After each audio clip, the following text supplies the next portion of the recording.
we are live. Hey everybody, glad you could make it. Good to see you guys. Yeah, tonight's one is voted by you guys with most of the votes, because I put a poll up today. Perspective or thrust in a vacuum, and while I think it was about 70% that voted thrust in a vacuum.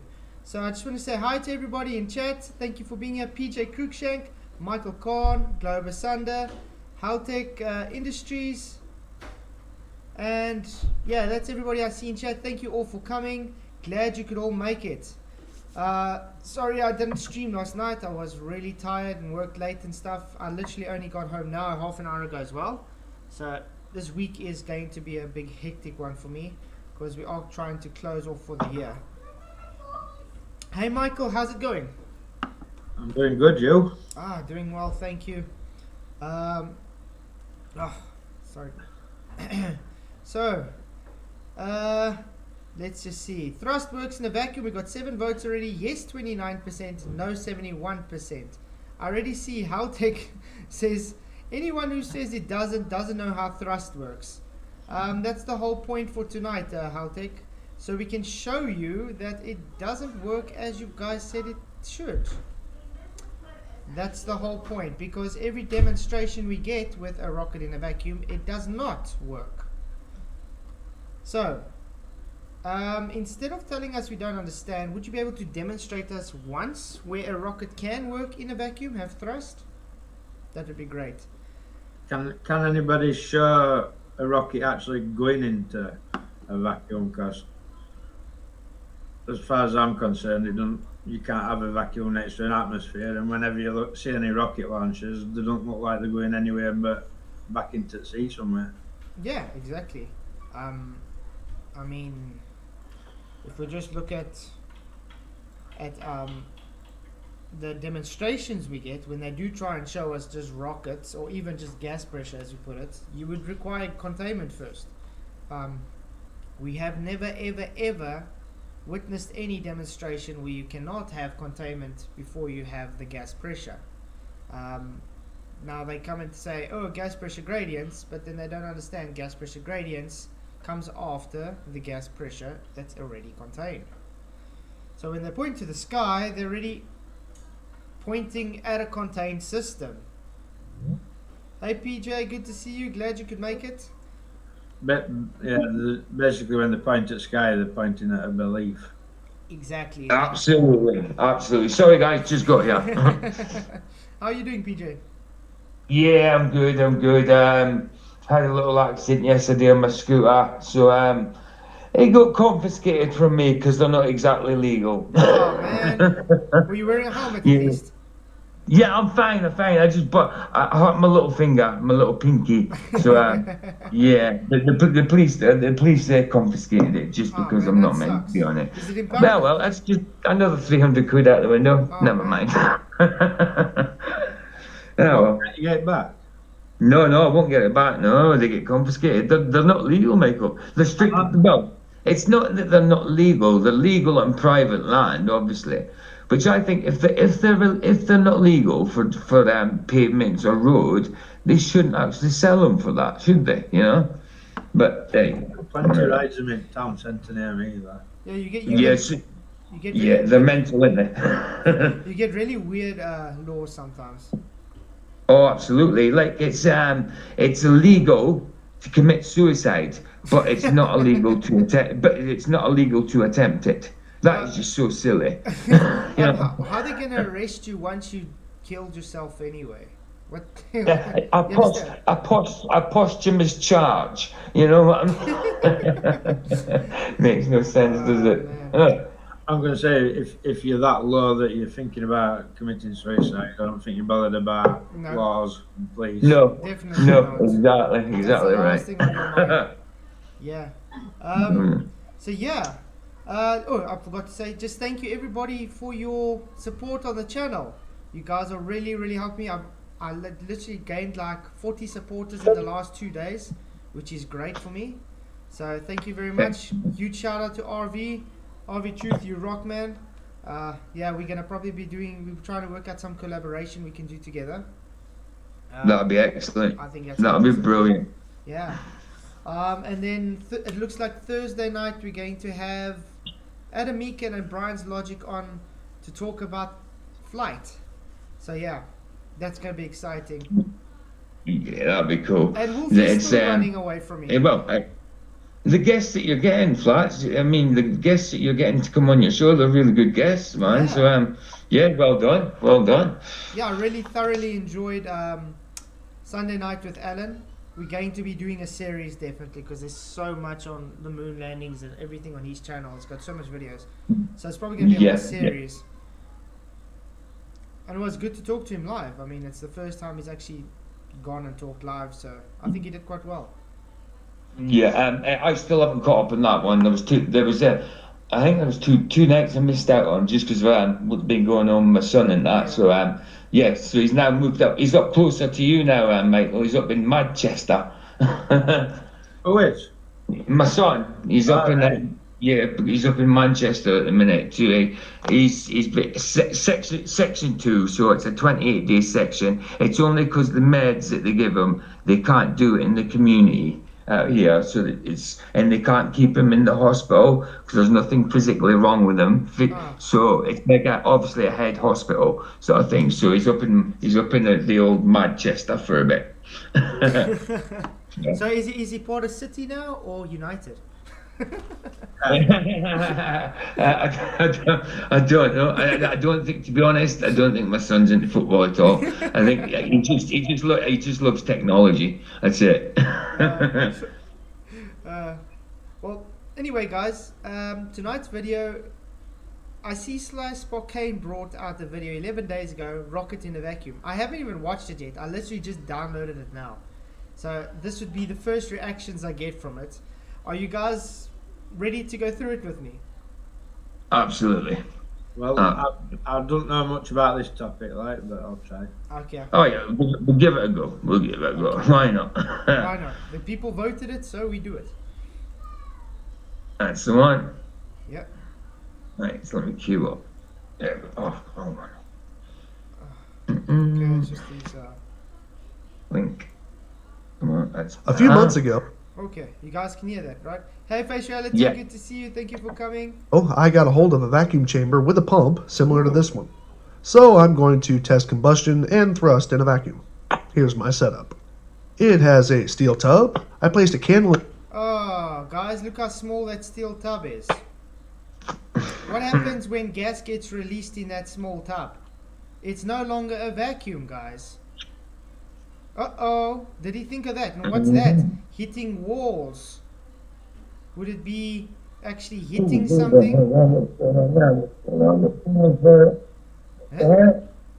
Hello? Sorry guys, sorry. I had the media volume up and I should have been having that down. Sounded like PJ were in a vacuum. It sounded like it. So, well, anyway, let's see. But I can already tell you he's going to say, look, it's got thrust, but he's going to ignore it's hitting the wall, and he's going to ignore it's no longer vacuum once that gas has been released into that chamber. Oh man, these guys are dumb. Inside to visualize the removal of oxygen. I put a layer of aluminum foil around the inside to protect from heat and scorch, and held that up with pairs of magnets. I put a small shield of foil to disperse the candle heat from actually being directly aimed at the acrylic lid. I attached a rocket to an old fidget spinner, screwed it to a disc of wood, and attached it to a 2-kilogram diving weight. Okay, so he's got the candle, he's got the foil, and he's got the fidget spinner that's probably going to spin in there. Hey Eric Hartel, good to see you, thank you for coming. Stanley's Banana Cam, space thrust, does it work? Nope, it definitely doesn't.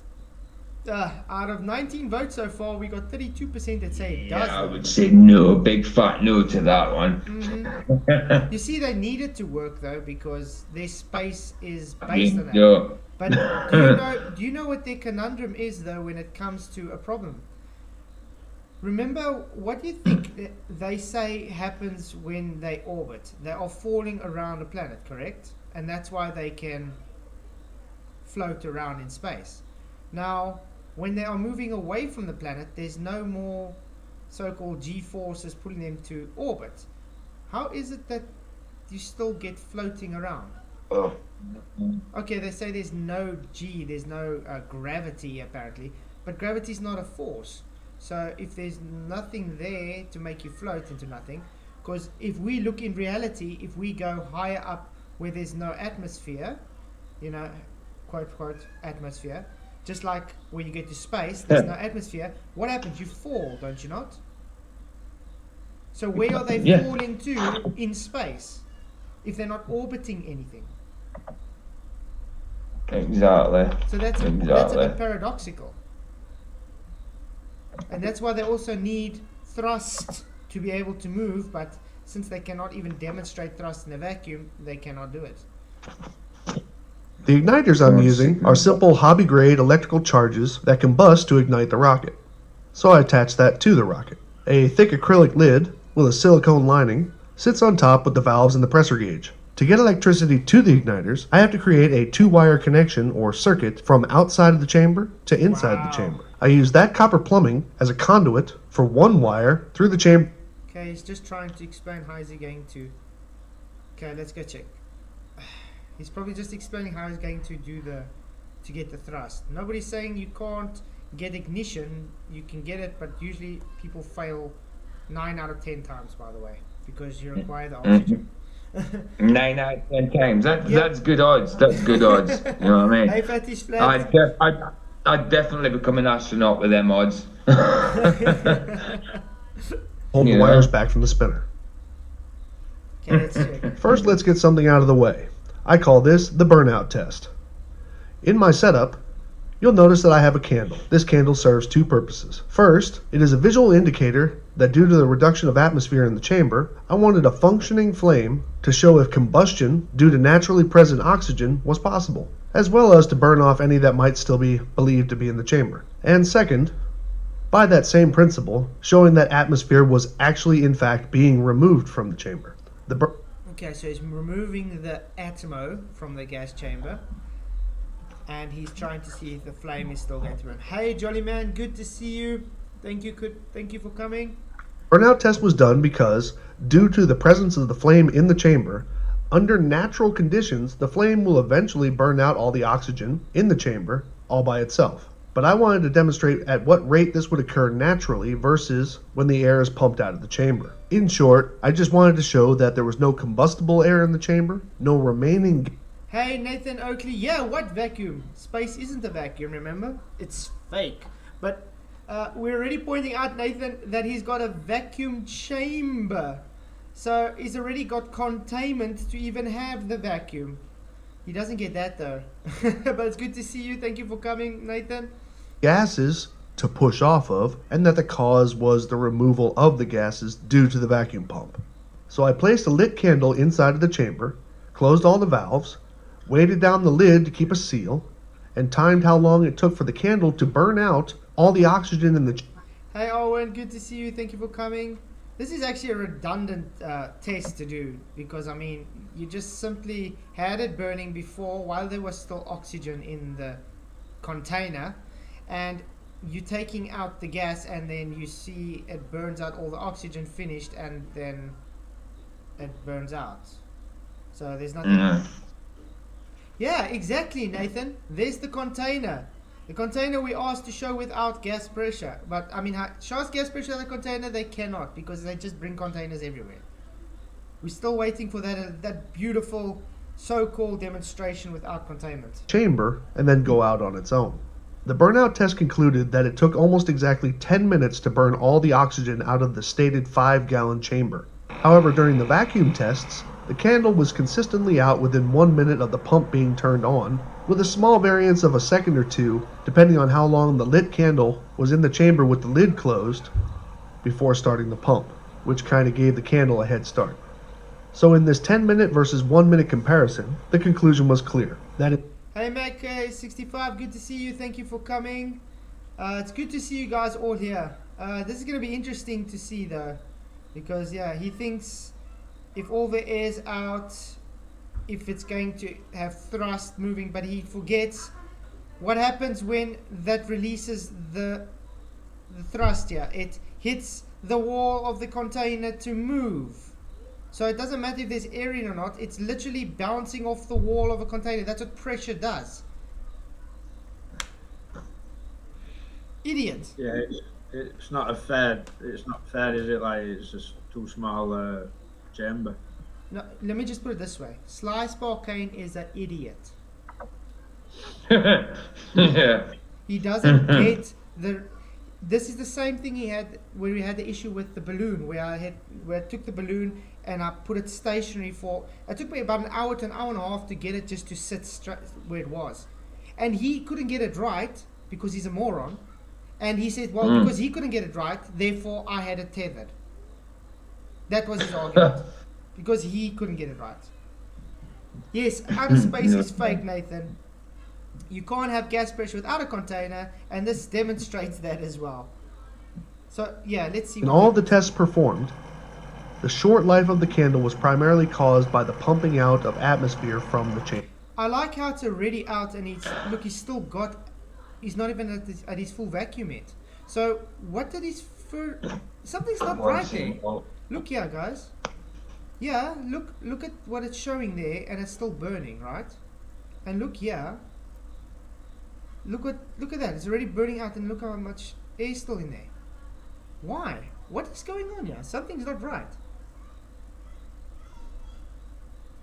Or is it just me? Am I seeing something else? Hey, Debatable D, thank you for come. Debatable D, I want to clip your face at the end of the last stream when your wife called. She didn't call, she came in the lounge. She says she won't do that again, so sorry guys. She's so embarrassed. We were wondering when somebody's actually going to realize that and start commenting on it, but yeah. Wow. So moving on, let's get to the tests. Sorry, gotta put the music off. You know what happens to music on YouTube? Look, okay, it's already burnt out. See, it's already burnt out, and there it's sitting at a different pressure level. Oh, but you see what he did here, guys. When he let it burn here, it wasn't on vacuum. He let it create its own vacuum from when it burning out. That's what he's saying. But it couldn't be strong enough to actually do anything. It just literally just burnt all the oxygen away. There we go. So it didn't actually have a vacuum there. You see that? He didn't have a vacuum. Yeah. Okay, so yeah, he has the vacuum now. But it burns out before it's even a full vacuum.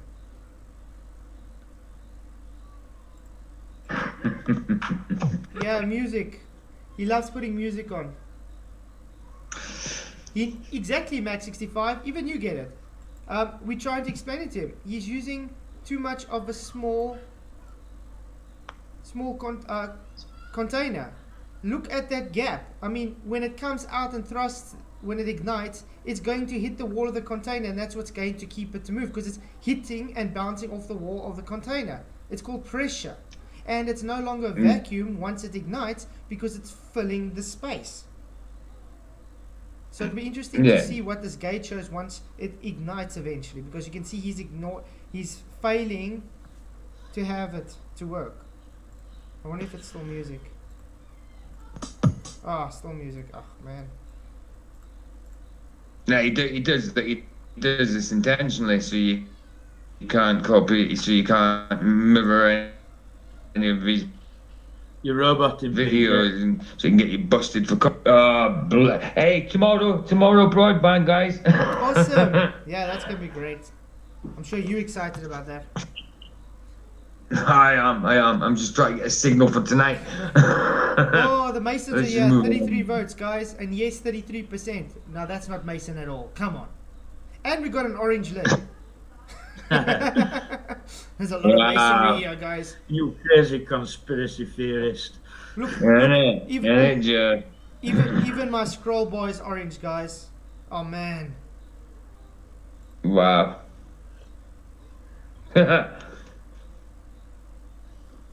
Fuse fired, igniter failed, rocket failed. See, look, you saw it as soon as it ignited. Look at that. Look what happens when it ignites. Oh, the pressure goes up. So it's no longer a vacuum. There we go. You're going to see now. Go look when it ignites. Yeah. Is he talking now? However, they're built for standard. Okay, let's see what he says. The igniters and the fuses I used burn just fine. However, they're built for standard in-air use. When the igniter goes off, the charge pops and some of the material stays lit as it contacts the rocket propellant. But in a vacuum chamber, available oxygen and pressure is basically gone. So the amount of sustained heat and sparks produced is far less, causing a functional igniter to fail in lighting the stubborn propellant. Now, if you've seen other videos like this, I ran into the same problems that everyone else did. Namely, problems with the ignition of the rocket propellant itself using low-powered. Don't you guys find it odd that everybody that's trying to do these demonstrations always struggle with the ignition? Yeah. Have you realized that? It's always the same problem, isn't it? Now, if it's supposed to be so easy, why don't they just mimic what the space agencies are doing? No, exactly. I mean, they've been doing it for over 50 years already, weren't they? Oh yeah, but you've got to remember they lost the So technology. you're telling me they It's can't- a painful process to get it back, you know. You're telling me they can't just take the patent from NASA that's probably free and they can just scale it down? Well, yeah, you'd think it'd be that easy. So then why do they have to try and reinvent the wheel to make the demonstration work? I find that very odd. Yeah. Yes, ballers always wanted both ways, Flat Sabbath. Exactly. Off-the-shelf igniters. Two of the videos discuss. I've actually got this one video that I downloaded. That one is useless. He sits in the same predicament that the container's far too small. But this one I did download because I want to show this, because this one makes the best argument of what I'm talking about. Discussing this issue while staying with the off-the-shelf igniters. Yeah, let's just get a guy in his basement, just mimic what a multi-billion-dollar corporation does. No, Haltech, you don't need to mimic what they do. You get their blueprint plans and you can literally just downscale it. Yeah, you don't have to mimic it to the exact point and size, do you? Like you said, downscale it. I mean, isn't that simple mathematics, which they're meant to be very good at? yeah. I mean, you're telling me engineers cannot just go and just make the same type of rocket? I mean, you get people that can build V8s and V12s in miniature form today, literally with combustion and everything. I mean, literally miniature, but they can't make a simple rocket. Come on. No, exactly. I mean, even the Chinese make simple rockets, fireworks. You know what I mean? You'd think it should be simple, shouldn't it? Yeah. Besides, how do the space agencies claim their rockets to work in space anyway? They just have them working, don't they? Exactly. They never fail, apparently. They just work. Yeah, But then again, no testing involved. Just light it and it'll be off it goes. Perfect. And then what's odd is when they try and refuel a rocket like Artemis or whatever to get off from the ground, they struggle because of the refueling process, but they never have problems when it's already in space. Never ever have problems in space. It's like some kind of other dimension that no problems exist. Hey Rob King, what, they don't have petrol stations in space, no? No, but you understand what I'm saying? On Earth, Crazy, Earth, they always so have, mental. but I put it this way, on Earth they always have issues with rockets and refueling and testing LMs and everything. I mean, look at the Apollo missions where they just crashed every LM they could when they were on Earth. But the first time they get to space, no problems, just lands it first time. After they've crashed it how much times on Earth, they can just take off the first time, no problems, everything is fine, there's no leakages anywhere, nothing. But here on Earth, every time they want to go, there's some kind of leakage here, there's some kind of problem there, or this is too dangerous, or this popped off. But in space, none of that happens.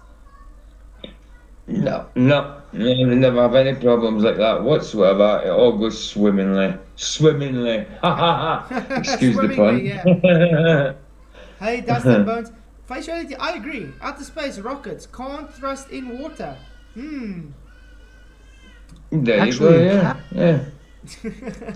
So let's go on. Encapsulated the whole or just the ignition end of the rocket, trapping a small amount of air to burn during the ignition process. And once the propellant was going, the cap would be compromised and expelled by the exhaust. And this worked just fine for them.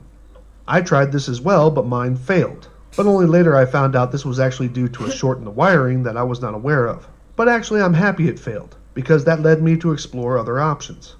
After watching my igniters pop, Explore other options. I wish you took this much dedication into making a balloon stay static.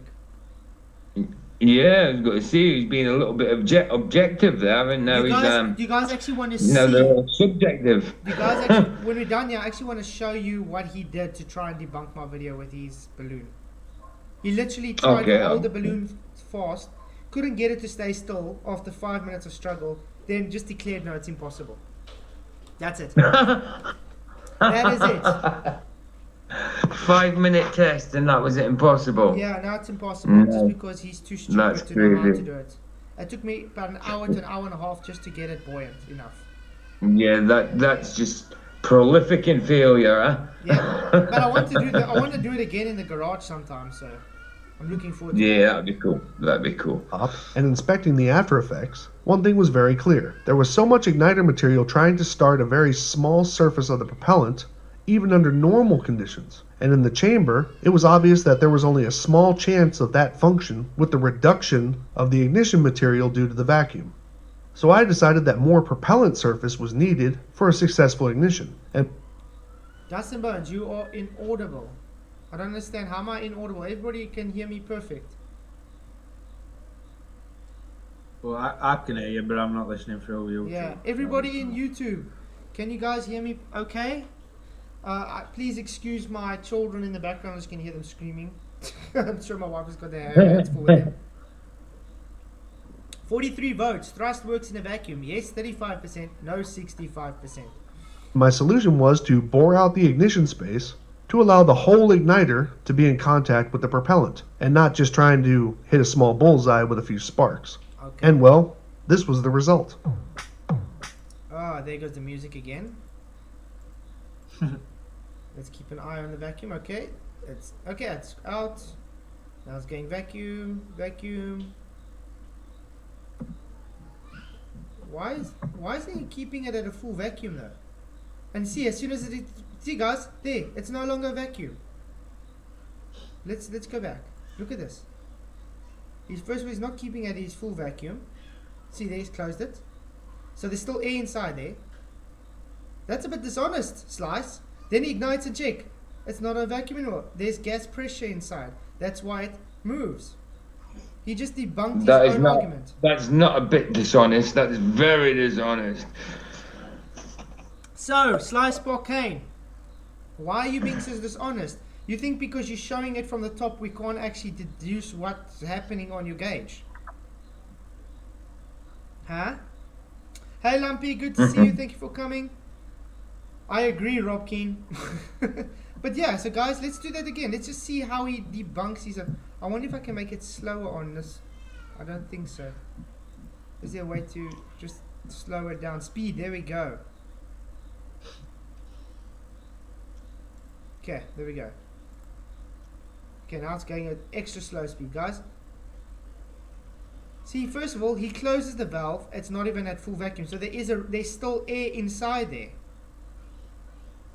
First of all, so that's how he's cheating, so he can get ignition for his thrust, because it's not a full vacuum. There we go. What happens? Look how now there's more. It's no longer a vacuum because it is ignited. See, there it's pushing off the walls of the container. Not a vacuum anymore.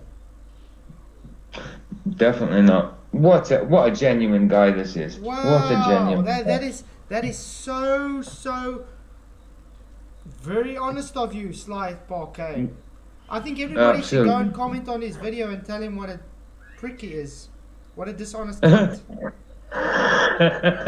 Because I can tell you now, we're going to get a lot of trolls coming in and saying, oh, you don't know what you're talking about. This guy proved it. Absolutely. Wow. So let's see what he says about it. Okay, let's in all the gas now. Oh, okay. Oh.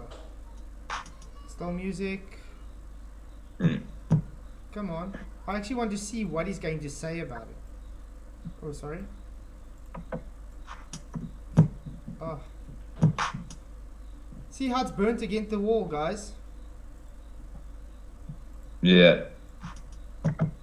Ignition, combustion, propulsion in a vacuum. First of all, Slice Cocaine, you just showed you had air inside your vacuum before it even ignited. Secondly, Yeah. as soon as it ignited, it even had higher pressure and the thrust pushed off of the walls of the container. And came out the top, exactly. For everybody that's just missed it, Slice Cocaine just proved that you require containment to have gas pressure. Check, guys. There is gas pressure inside. He didn't even close the valve in full containment. Now it's all going up. It's no longer a vacuum. It actually wasn't even a full vacuum to begin with. So thank you. Let's see if he actually talks. Work in a vacuum. Yo, Oh my god.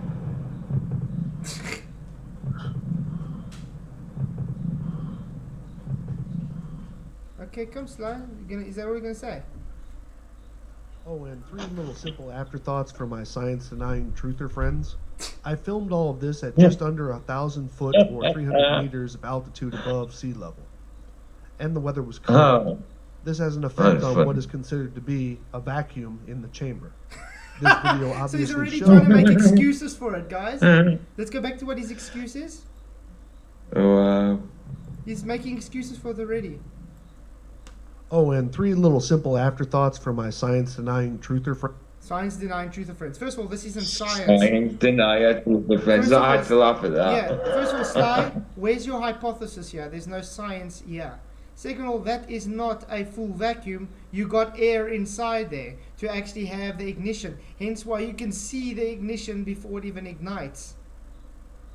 Friends, Exactly. I filmed all of And you see it, now that it's ignited, it even raises in level. Because then it's no longer Yeah. a vacuum. Your vacuum chamber is far too small. this at just under 1,000 And now it is going, why? Because it's hitting against the walls of the container, not in a vacuum. Because it is not a vacuum anymore. It's very dishonest. Hey Dave, Angel, good to see you, Angel. Every action has an opposite and equal reaction. Yes, definitely. But you guys are claiming to have this opposite reaction in a vacuum. Let's see if I can try and explain this to you guys in a...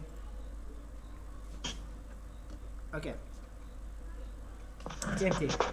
We're going to say now this area is vacuum. So it's low pressure. Inside this is the thrust, the pressure pushing out of there. What is going to happen? In an atmosphere, it's got pressure pushing back. So as soon as it presses, it can move away. Opposite equal reaction. Now, what happens in a vacuum? That pressure just fills the available space. That's all it does. Do you understand? There's nothing to press back. It has no pressure pushing back. It all just fills the immediate space. So this has no force to be able to push it away. That's why.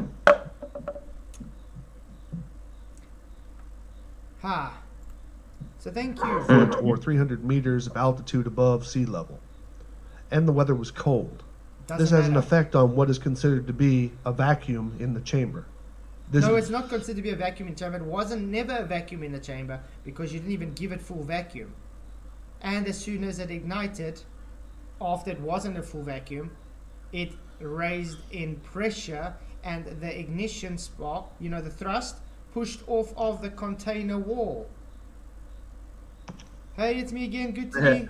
Yeah, he's not called Sly Sparkane for nothing. It's because he's very sly. Yeah. He's got a very gullible audience that will stick up for him, unfortunately. So that makes you wonder, is he just an idiot, or are his audience members an idiot? Who's dumber, him or his audience that believes it? I'd say his audience, like, Sorry? Yeah, I think it's a 50-50 there, isn't it? Going off this demonstration, Sly's very stupid as well. So. Aye. And Oh, they're all dishonest. just dishonest. I don't really And know. dishonest, yeah. The video obviously showed that combustion in a vacuum chamber is more than possible, God. Wow. even when there's not enough oxygen present to sustain even a simple candle. Oh, you see, because the candle's burnt out, he thinks there's not enough oxygen. There's still oxygen in the container, you bloody twat. Just because there's not oxygen by the candle doesn't mean there's not oxygen in the system. What do you think happens in that propellant? I mean, he's Maybe the literally wick burnt out. he had oxygen. He literally had So oxygen. it's like yeah. it's like back to the other day though. If this is the case, why aren't NASA testing the rockets out in their big massive vacuum chamber? Exactly They right. don't. Exactly right. So I want everybody that thinks Sly Sparkane is truthful to go and pat him on the back and say thank you for being a dishonest cunt. And then everybody that's Sorry, dude. Sorry, I've just never had that come from your mouth before. sorry, but this guy, that's why I don't even watch this. This is why I don't even watch this guy's content. I literally just popped up on my feed when I typed in vacuum. Like I said, I didn't watch this until like literally now on the stream with you guys for the first time. So this is why I don't watch it, because he's a dishonest moron. I don't know how else to put it. Love it. The pressure increase during thrust went from 24 inches of mercury and peaked at about 18 inches of mercury due to heat. Not due to heat. No. Due to atmo inside, gas.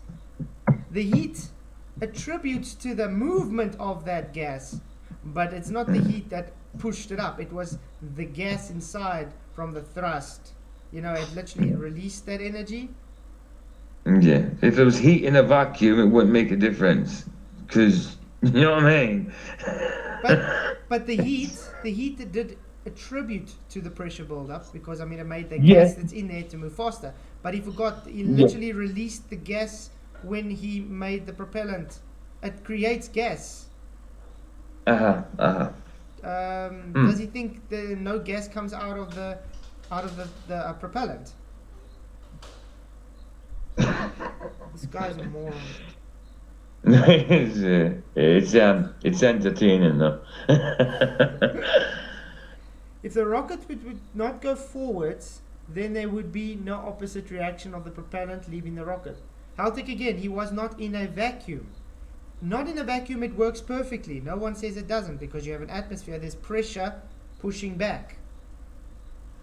You understand? There's literally something to push off of.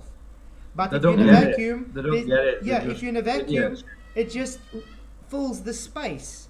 All that energy is just released into the space. It's transformed into the space, the surrounding space. It's not used energy. The only energy is used is to fill the space. That's what happens in a vacuum. No.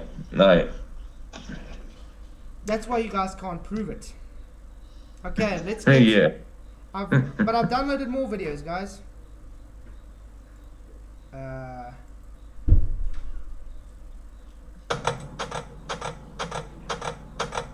The illusion of rocket thrust. There's also a new one I've never watched. See if it's showing. I don't think we're not there yet. Oh, here we go. There's something different on the screen. I don't know who this is. Fran Lab. I've never heard of Fran Lab before. Also, just one that just popped up. I just saw this, the illusion of rocket thrust, and thought it'd be interesting to see. Yeah. Yep, you need combustion in the first place. Exactly, Jeff. Hey, Blago, good to see you. Thank you for coming. Glad you guys could make it. Hey, it's Fran. I'm in the lab. Okay. What? Oh, already got a NASA hip. Oh no. Oh no. Hmm. This should be good. Let's see what's going to happen, guys. Fran in the lab with a NASA shirt. Maybe she'll gel her hair up to say she's on the ISS or something. I don't know. With a little video I wanted to make because it's been on my mind lately. I've been making videos about rocketry and stuff like that, and very often, pretty much every single video I put up about rockets, people start to comment that rockets don't work. Oh, okay.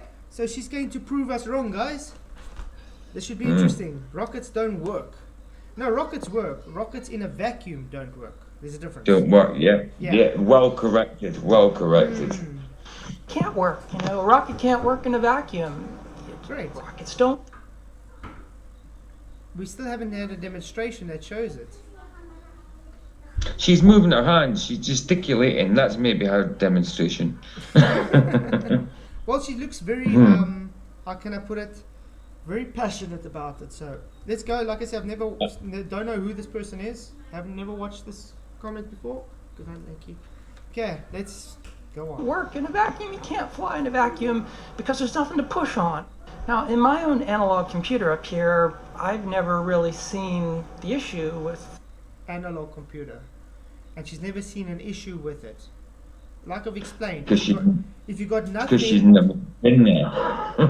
yeah, but I mean it's so simple.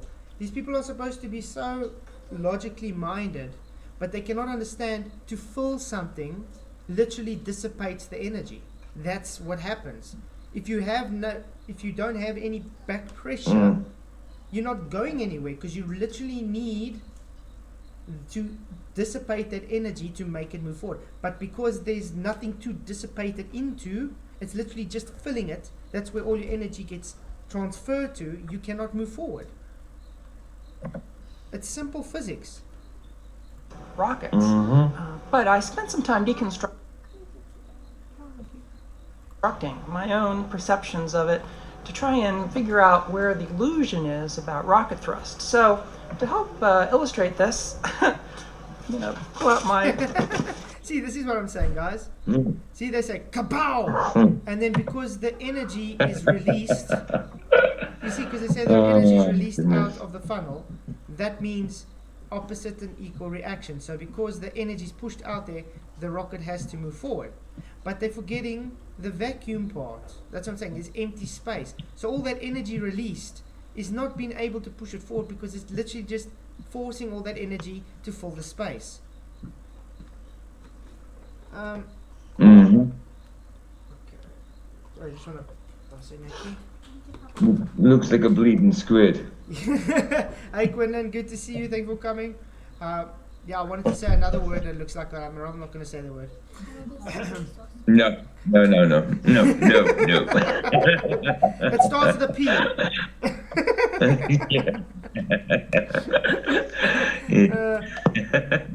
Okay, sorry, I just going to pour my son juice quickly. 61 votes, and only 39% of people say yes, it can work in a vacuum. Kind of telling. Gotta love a t-shirt, yeah. One of these days I'm gonna go buy myself a NASA t-shirt as well. Because I want to become a glober for a day, guys. So that's one of my plans for the future videos. Being a glober for a day. That'd be quite interesting, wouldn't it? That'd be I've got some interesting. interesting plans for that day.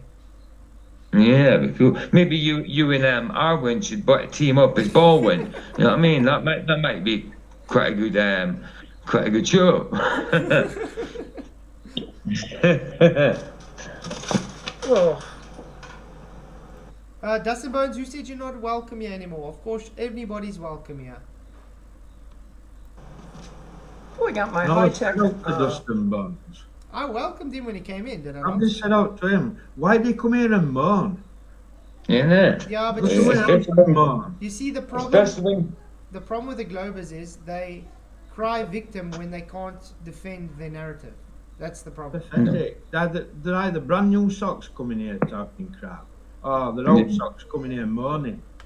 Innit? Pathetic. Why didn't you go and watch Tuna Fight the Flat Earth? Go to your own channels. They've got so many socks. They've got so many socks now. They can pair them up. You know what I mean? You don't have to be called socks anymore. You can actually be called a pair of socks. Owen says Flat Earth cannot handle Baldwin. And Jolly Man, I think this could be the cue where she explains conservation of energy. Don't laugh. Okay, let's listen. A block of foam. So this is my very simple illustration of the basic rocket motor. Inside this Inside the peanut, okay? chamber, you have Guys, inside the peanut. a source of pressure. So I marked with a small p. Pressure is inside the chamber. Yeah, And then we have the exhaust coming out the nozzle. yeah. And I realized that this is where the illusion happens. The dramatic exhaust. See, yeah, it's in an atmo. You literally got something to push off of. They're pushing off the ground and they got air around it. So, Yeah. opposite and equal action. It's not filling the space. That thrust is used energy. You're literally using Yeah. that energy to move forward. Rocket motors, particularly at sea level, like the mighty See, off the ground, guys. You know, like when aircraft carriers have those walls for the jets to push off of. Why do you think they have it so close to them? It's so they can have the back pressure to be able to push off. Yeah, exactly. Exactly right. Hey Tom Buddha, good to see you. Thank you for coming. They wouldn't, if they didn't have that, then the runway would be too short for them to be able to take off. They wouldn't have enough energy to be able to take off.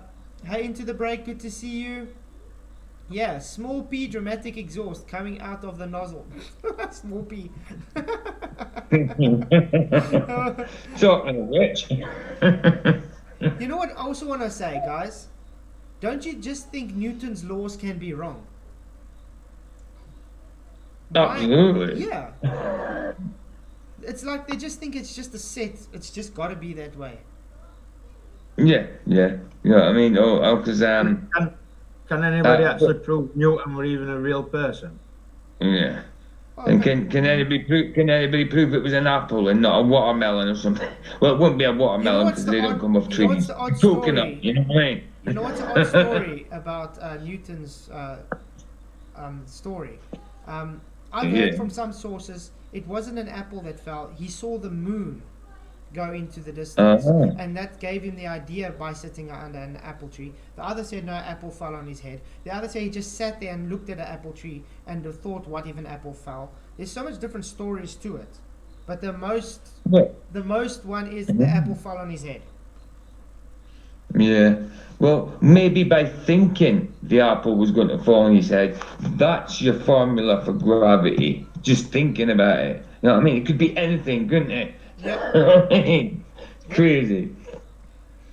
But yeah. Newton ought to have been thinking about getting an haircut. But I mean, but guys, like Newton's third law of motion, everything has equal and opposite reaction. Did he test this in a vacuum to see if it holds true? No, exactly. No, No. he didn't.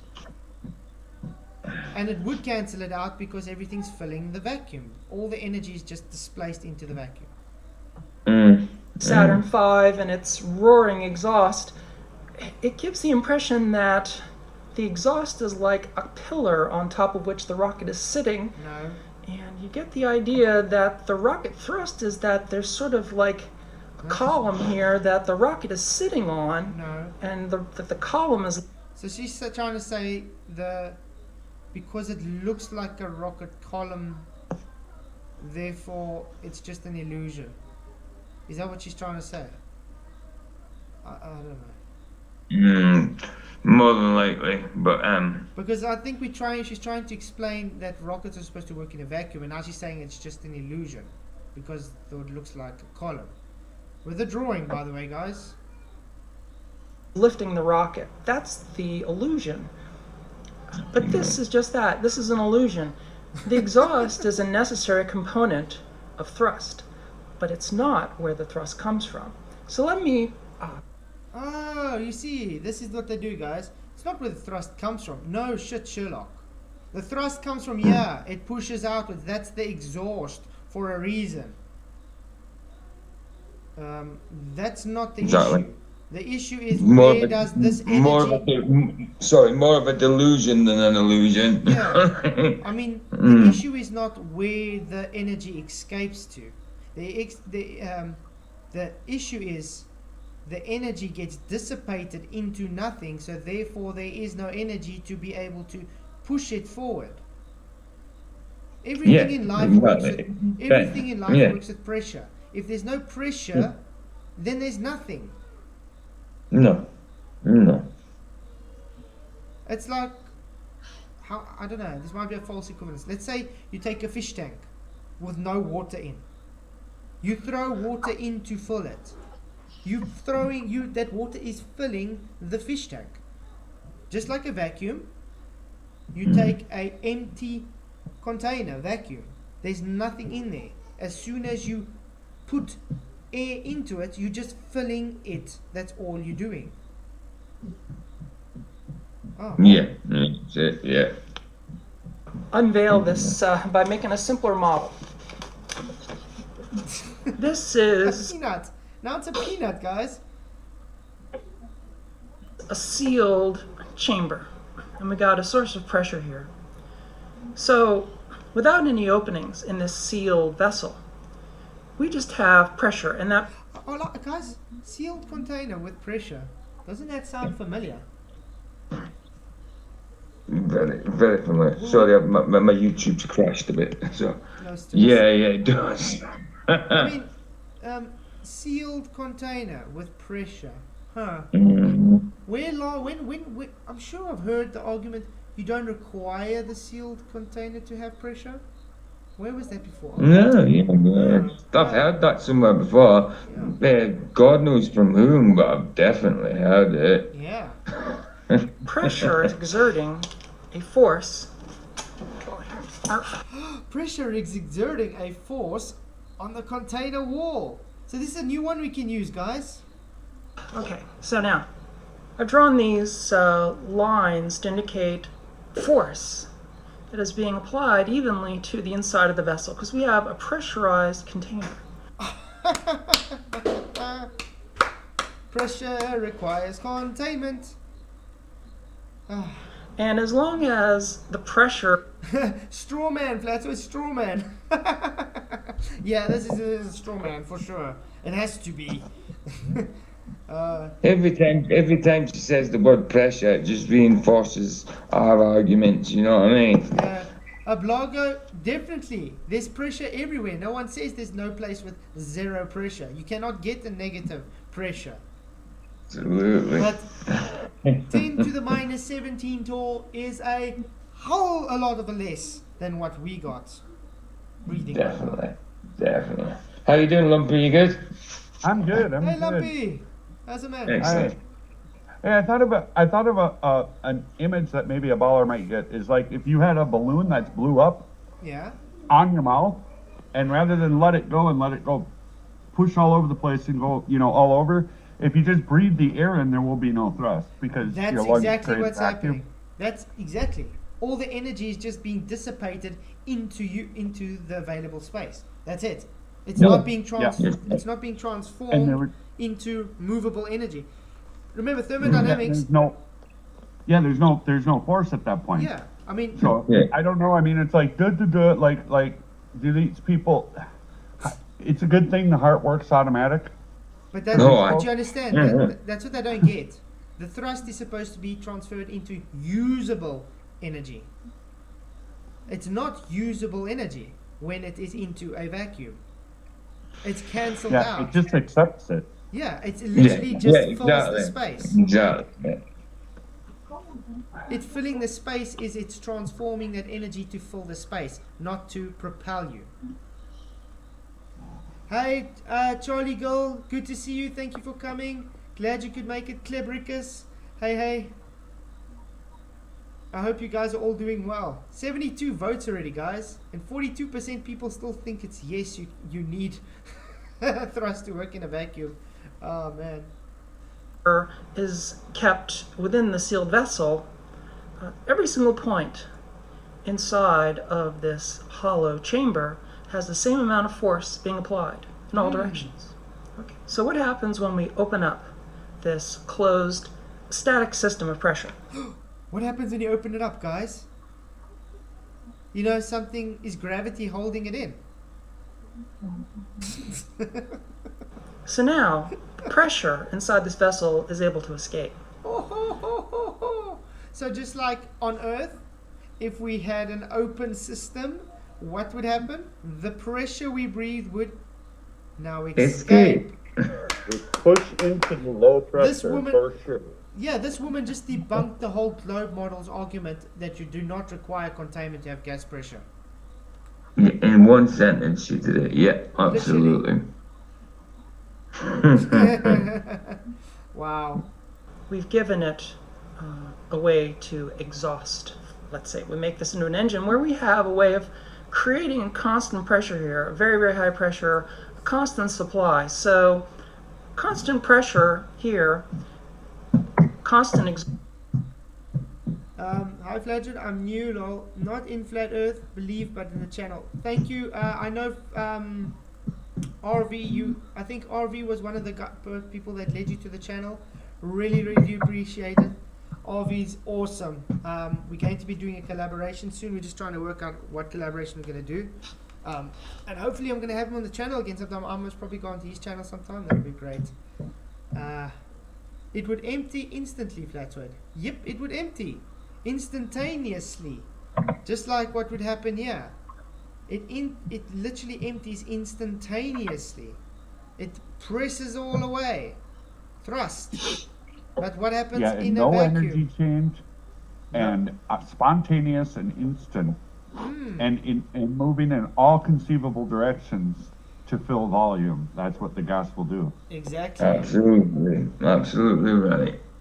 That's why they don't get it. Remember, that's why he says it's instantly. There's no energy change, no temperature change, just increase in entropy. So when you're in a vacuum, what happens? Just an increase in entropy. No energy change, no temperature change. Immediately when I heard air pressure needs containment, I don't know why I didn't think of that phrase going through high school or until I heard it. I don't know why, but once I heard it, I knew for sure that space is space. Yeah. I knew it immediately. Yeah, exactly. Hence the lumpy gas in the vacuum, huh? exhaust here. Yeah. Now we can- Amazing. Okay. You guys ready? Let's carry on. Yeah. Enter into Newton's third law of motion, which means that essentially every action has an equal and opposite reaction. There has to be a balance of forces. Yes, and that's a balance. If you're just having a vacuum, that means there's nothing to balance it out. It's just filling. I mean, look at the size of this container, guys. Now look at the size of the system that surrounds it. That is, no press. PJ, you might have to mute, dude. PJ? PJ? That's not me, that's Michael. Oh, sorry. Not me this time. I'm not muted. Hey, Tinas. Good to see you, Tinas. Thank you for coming. Let's go. And the force we're talking about here is the pressure. Oh, now pressure is a force. I thought people told me pressure is not a force. They can't make up their own minds, you know? Yeah. Hey, them guys at QE did anyway, they said force per unit area, and all I could think immediately when they said that was, well, what would a force be on zero area? Nothing. Exactly. Yeah, you need That's to exactly. Exactly. That's why we said there's no thrust in a vacuum, because there's no area to push off of. There's nothing. Oh, God. These guys don't get how they contradict their own arguments. They do not get it. Yeah, they don't get it. Or they do and they lie. Them are the two options. That's it. You haven't got many more options than that. You know what I mean? It's one of two, isn't it? You know? Yeah, it really is. Yeah, absolutely.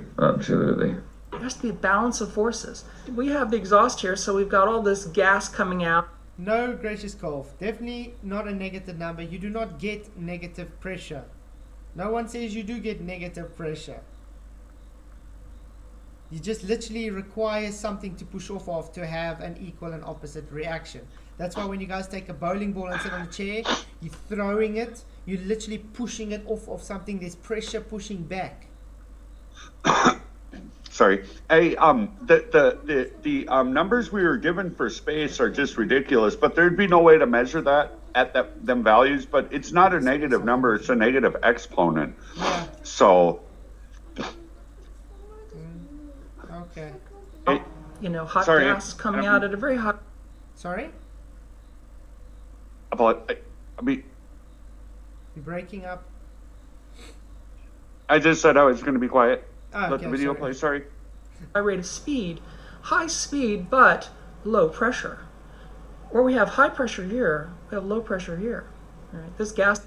Blago, when he says negative, he means it is less than our positive that we live in. That's what he means, it's negative. Not saying it is in the negatives. That's all he's saying. I want to say something about gravity, all the tests, etc. I was thinking, if gravity was real, we all have dang headaches all the time. I mean, that alone, what a lie. Exactly. I think we would have headaches all the time. But then again, I do have headaches a lot. But that's probably just from the stupid trolls, though. Not from gravity. yeah, they are very pressurizing, isn't it? God.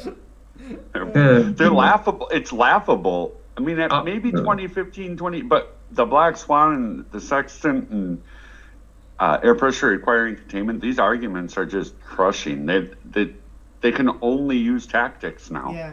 You would have thought 2020, the year of the Black Swan, then 2021, the year of the Sextant. You thought that would have had them, but no. No, gracious Golf, less than positive to our reference. In other words, 14.7 psi, pounds per square inch. Yeah.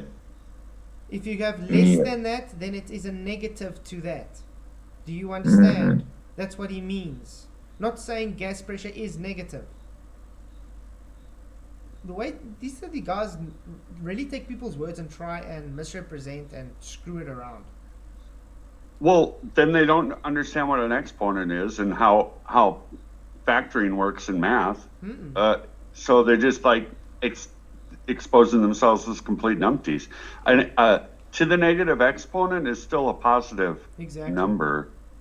I mean, it can be on the right side of the decimal point and still be a positive number. Yeah, if you got an X and a Y graph, it doesn't mean it's just in the negative, well, in the minus just because it shows that a negative to the exponent of positive. That's all. They don't get it. But listen, all this arguing about this is pointless because space can't physically exist. Nope. This one woman's 3 minutes and 50 seconds so far has debunked gravity doing anything to gas. Has debunked that you could actually have pressure to push off of the thrust. She's debunked that you cannot have containment without having pressure. She's debunked that the argument says pressure is not a force. She's debunked practically everything of the globe just by having this one peanut. Absolutely. Every time she says the word pressure, that's it, done. Yeah, I wonder what's PSI. Gracious Golf, what does PSI stand for? Gas is escaping. As the gas escapes, the pressure is getting lower and lower as you get further and further away from the nozzle. But here, look. All this force inside the combustion chamber is still present. See? We have no force acting against this because there's no surface here. The gas is... Yeah, there's no force acting there because it's dissipating into this. But remember, you're in an atmosphere, so you have gases pushing back it, you know? So therefore it has something to push off of. Being allowed to escape. So we actually have no force pushing here. We have... Yep, gravity's to us all 100% a nope. That's for sure. It's a lie.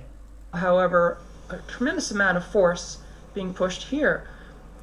Laterally, like in areas like here, these forces equalize out.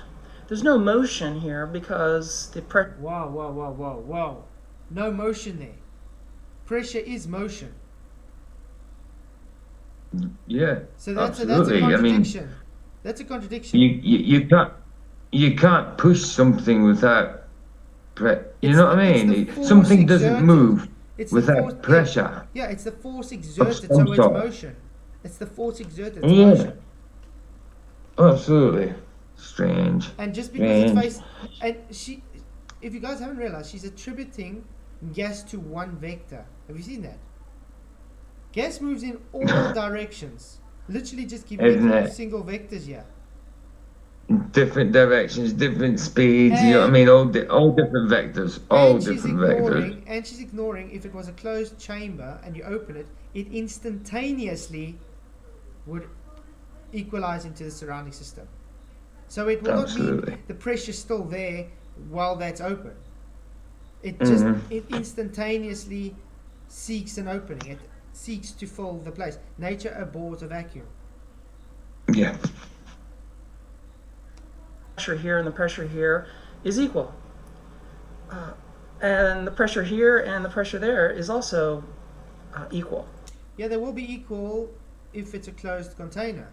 And if it's open, it will be equal to the surrounding system as well, unless you're in a dynamic system. If it was just a normal closed system like you had before, it's not a dynamic system, it's just simply static. So it would be equal, it would have set equilibrium. But the only area in the vessel where we have an imbalance of forces between an area where there's no force being applied and an area here where there is a lot of force being applied. And this here, this is the Gracious Kolf, if gas moves in all directions, why doesn't it fill the space and equalize in the dome? Very simple. Dynamic system. Do you understand what dynamic means? We have cycles. We have different areas, different temperatures. How much time do we have to go through this with these guys? I don't know. They literally don't get pressure gradients can only exist in a closed container. It is literally just a pressure gradient because we live in a dynamic system, a dynamic closed system. I mean, is pressure everywhere the same? No. Is temperature everywhere the same? No. Is open area everywhere the same? No. I mean, you don't have the same amounts of gas everywhere the same as well. It's a conglomerate of different gases. Hence Dalton's law. That's what Dalton's law exists.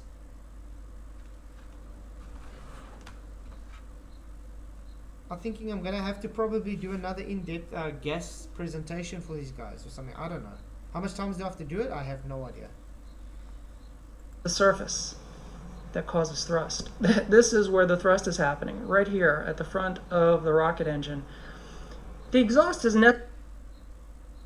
Tennis Polo, pressure pushes up against the container, yes, up and down, yes, and on the net force is basically zero if it's pushing in all directions, yeah. But when it's open, the net force is not zero because it's escaping the container to the surrounding system. So it's filling the space. But if you have pressure pushing from the opposite as well, that's why you have something to push off of. Necessary because if you can't let the gas out, there's no imbalance of forces.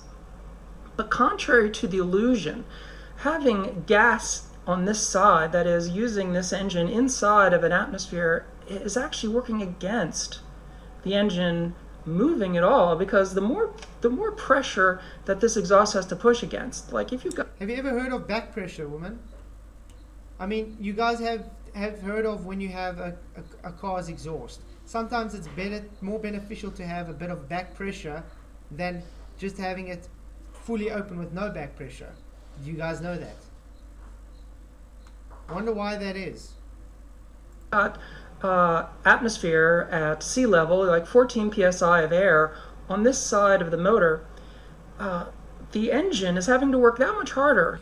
She's trolling us. That's not a rocket. I think she loves peanuts so much. I'm gonna just say peanuts. Yeah, that's the word I'm gonna say. Because The the engine's usual- having to push air out of the way. Yes, the higher you go, less pressure, Tinas. Way to state obvious. So less friction when you're moving because you're already in acceleration. And notice how when we see any footage of rockets going up, when they go into that area of very low pressure, they arc downwards, and the excuse is they're going into orbit. No, it's because they cannot move any further, because there's no pressure to have the thrust anymore. There's nothing to push you off further. So the only place is down because it's denser than the air around them. Hi. I wanted to add real quick that there's big drops also recorded in our Earth's gradient. So like it's not a uniform thing like gravity would Changes, yeah. demand. Yeah. that's But what- gravity doesn't affect gas. But I mean that's what they say. So I have to, I Yep. guess, acknowledge that Yep. they say it. They just wanted to. Sorry. Remember, they expect gas to just stop moving because of gravity for some odd reason. They literally just expect gas to stop having kinetic energy. And no one can ever demonstrate gas not having kinetic energy. Ever. Ever.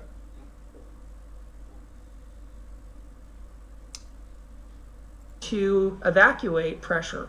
So contrary to what the perception would be, the more pressure you have on this side of the engine, the less efficient the engine is. You have to produce more pressure to get the same amount of thrust.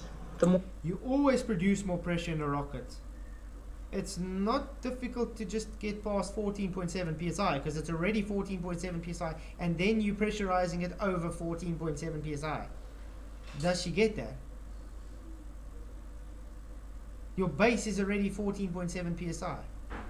So adding extra pressure is extra pressure, therefore it's going to be in the positive. Where do you get it ever? I don't know. It's like she's trying to work out some kind of way to sound clever with this, but I don't know. It's almost like she doesn't really understand what she's trying to explain. more pressures on this side. So this is why rockets that are designed to work at sea level, like the engines in the first stage of a rocket, are different than the ones that are designed to run in a vacuum. Because in a vacuum, without any impedance here, without any pressure on this side of the vessel, you have 100% efficiency. So all the pressure that you develop in here, as long as it can get out without any kind of impedance, you get more thrust. And That's fake again. You need that impedance to actually have the force to push off of. What happens with collisions? Let's put it this way. How does gas collisions work, guys? A gas collides with another gas and then it bounces off. It literally transfers the energy. So when you're transferring this energy into the pressure that surrounds, this 14.7 psi, the gas, it's bouncing off and bouncing back. It's literally bouncing off of something to be able to push away. That's how it works. And Tinas, just to facepalm yourself the whole time doesn't mean this person's not wrong. But didn't she just speak out of both sides of her mouth by saying there's no resistance to the Exactly. rocket in a vacuum? Yep, that's what she says. So But now- then didn't it? Yeah, and then didn't equate the resistance she needed to have thrust? Yep, and her excuse is they have a different system for in a vacuum compared to, I don't know, so they're saying the type of rockets they use in the vacuum is different to the type of rockets they use in the atmosphere. That is bullshit. A rocket is a rocket, guys. It's literally simple fundamental. Yeah, right. It's the pressure builds up and it thrusts out so it can move forward. That's it. It doesn't matter if it's in a vacuum, if it's underwater, if it's in a whatever. That's how it works. You're literally creating a larger pressure than the surrounding medium you're in, so you can have the thrust to push off. Now, if there's nothing surrounding the system and you have much greater pressure, it's literally just going to fill that system. You're not going to have any energy to push away, because it's just literally being used to fill the system. And so vacuum engines are designed with much larger nozzles that are much longer, because you're taking advantage of more of the leading surfaces. So the more cone-shaped the nozzle is, as you'll see in the videos I made about the Saturn V, the original design of the F1 had a very short nozzle.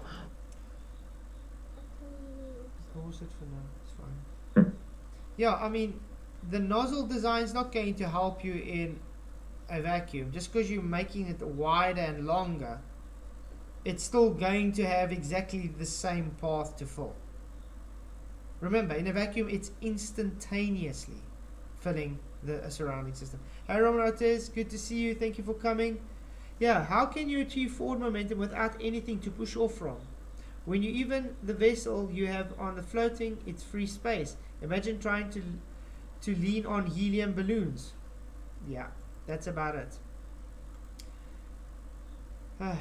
But they discovered that the short nozzle, although it's really designed to work at sea level, that the first stage was going to burn long enough that if they added a nozzle extension and doubled the length of... Remember, you can also not have too much of a long nozzle, because you got to release that heat. You got to release the energy faster. That's why. If you're having it too long, you're not going to release that heat enough. You're literally wasting energy then, if you're making it longer. The nozzle and increase the total volume of the nozzle, that it was much more efficient at the higher altitudes, because the more surface area you can have in the nozzle, and the nozzle is being cone-shaped, you're creating more of a surface that is towards the leading edge. So you have more surface area where the escaping gas can push forward a little bit. So it's actually all of the leading surface. The escaping gas can push forward a little bit. So making our point that you literally have it pushing back to have thrust. Let's listen to that again, guys. So it's actually all of the leading surfaces, the surfaces that are opposite the opening, that are creating thrust. Like I said, so it's actually all of the leading area you can have in the nozzle, and the nozzle is being cone-shaped. You're creating more of a surface that is towards the leading edge. So you have more surface area where the escaping gas can push forward. So the escaping gas can push forward. Mm-hmm. Escaping gas can push forward, guys. Sounds like equal and opposite reaction to me. In an atmosphere. So kind of gas. She's got to be a liar or really stupid, because how does she have it okay in one case example, like zero resistance as you move, but then not have it okay when you're trying to create thrust? Exactly. I don't know where these people come from, man. They I think she's reading a script, and she must be pretty dumb, or a liar. No, I think she's just trying to... I think she's a liar. She's just trying to work it out in her head to make an excuse for it to the fantasy to be real. That's the thing. Because so you much could be right. Yeah, because so much people have probably commented or you require something to push off of, and that's why you can't demonstrate it. So now she's trying to make a story up why it's supposed to be true, because she's trying to lie to herself, because she's got cognitive dissonance. That might be it too. That's it. Or afraid of losing her job if she goes off script, and she seems to recognize there's a problem, but then just keeps saying it's not a problem. And that's why she keeps contradicting herself and double speaking. There's a problem here, but don't worry, no problem. Makes no sense, does it? But guys, do you think she's actually going to demonstrate this, or just carry on explaining with a drawing? Because that's all we see. No demonstration that will be a vacuum, especially not the claimed value of space. It just, we can't get beyond to the -6 exponent, and they claim to the -9 just at the ISS. How we keep astronauts alive out there is just dumb to believe we Beyond can. me, yeah. Yeah, It takes absolutely. literally 7 feet of steel and concrete and seals and teams of people and lots of money to build a vacuum chamber that can get to 10 to the -6, and that's the furthest we can go. Yep. And by putting a piece of equipment that they say is going into space and just testing to see if it can withstand the vacuum, which doesn't make sense. What it needs to do is contain the vacuum itself. Well, if that was the case, then why would it need to be 7 feet of steel and concrete just to achieve that value? Exactly. The other thing that just a 1/4 inch of aluminum can withstand it. It's a big dog and pony show. Yep. Oh, It's super dumb, man. The globe is so dumb. I'm sick of it. I want to be able to be part of any panel and help people, but man, these are the contradictions that I think is the cause of people being able to believe in fantasy as reality, basically. Yep. Aye, exactly right. Sorry, I don't mean to take too much time. No, Thanks. no, carry on. Carry on. No, I think you were very diplomatic actually, Lumpy. Very diplomatic. You could have said, you could have put it in another way, but it sounded terrible. But that was very diplomatic and very true.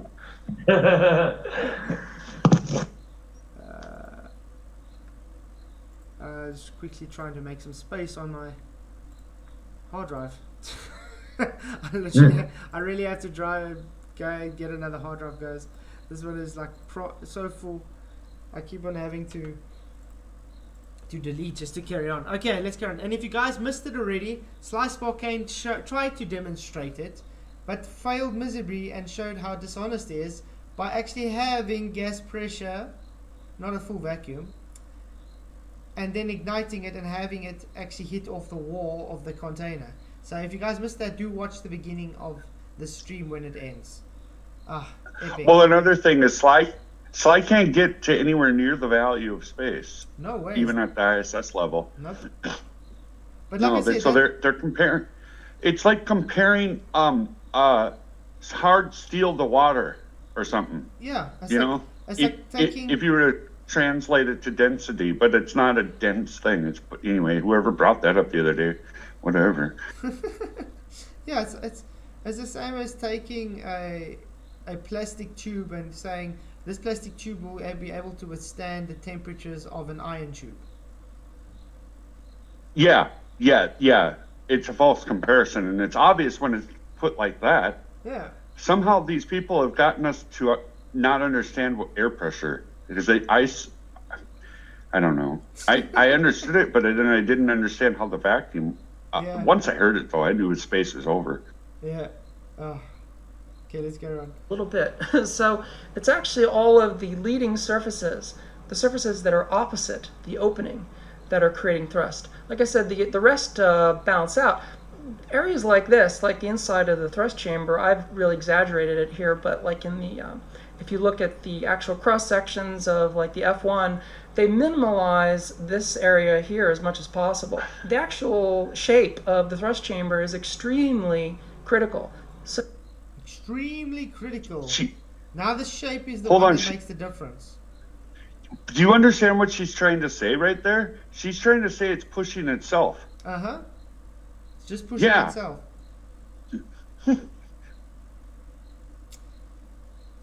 I don't even think we need to. I'm go sorry, on, I because she's started just- cracking up. Excuse me, I don't think we need to really go on because she's just literally repeated herself the whole time. I think let's go to Good presentation, Flats. This was good.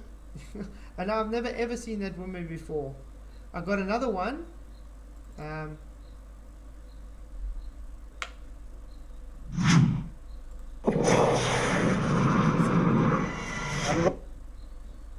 That's from Warped. There, rockets in a vacuum chamber. Newton's third law of motion. Are you ready? 3, 2, 1. Ah. Welcome back. After It's a watching some flat Earth videos and I love bringing this guy's stuff up. He's got awesome videos, by the way, guys. But he also tries to prove that you can have it working in a vacuum. But while he does it, He literally debunks himself, just like Slice Pockane. conspiracy theorists, this stuff started getting into my head.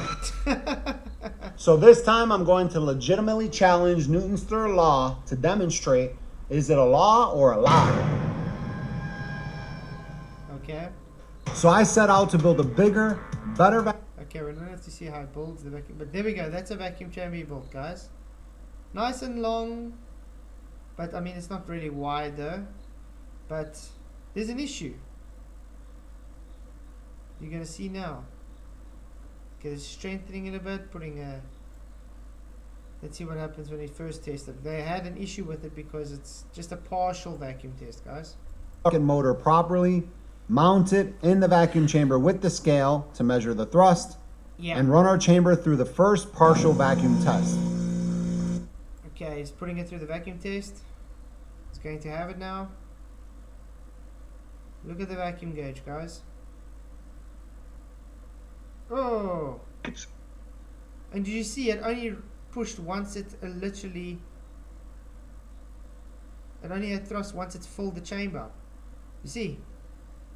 First it's to Yeah, fill the it's chamber. creating the gas. It's creating gas to create the thrust. Therefore, it's It fills it up. yeah. But that's not the same situation in any way, because the volume is very small and the vacuum is much less forceful. Or the pressure difference. I should be clear. Any pressure difference, the more the difference, the more the force. Uh-huh. And I work in pneumatics and hydraulics and with vacuums. I'm like a tool and die maker, so I know what So you're values supposed to know and this limits stuff, we yeah. got. Exactly. We You're have supposed to know this. limits. We you know. And this is exponential force. This isn't just like 1 to 2. It's exponential. So it just It's keeps going and going and going and going. Yeah, yeah. It's 100 million times a billion to get to the 17th exponent. Okay, if that doesn't tell you, these are both in real You'll numbers, never get there. millions and billions. I've never encountered a million or a billion other than on the TV. So, No. I mean, so is it finite? right. Crazy. Okay, let's go on. Cool. Does your law still apply over 330 years later in a vacuum? Well, I hope you're watching because we're about to find out. Set. He said he wants to see if it still finds it. All right, we got our blast shield in place for safety. Yeah. Our vacuum chamber is in a vacuum. Our rocket is set, wired up, ready to go. And yeah, I'm excited. I'm glad you're excited. Okay, I'm just going to stick it down because you know copyright stuff, guys. Because this guy loves to talk. He's just saying ignition. Okay. Ooh. Attempt 1. Goes. Oh, and they failed. And you guys notice the blocks here, guys. Look how close it is to the rocket as well. You know, sort of like what Slice Pockane had, where it's very close to it. So if it does have thrust, it's literally going to hit off something. Yeah, they had a fail. They keep having failures, just like he had, to try and get it to ignite. So they had to work out different ways to get it to ignite. Eventually they did get it right. Just, but not at a full vacuum. I want to get where they're showing. There we go. Check out those blocks, guys. There we go. Okay. You were burned normally. Okay. Now you see. Thank you. Sorry, just give me 2 seconds.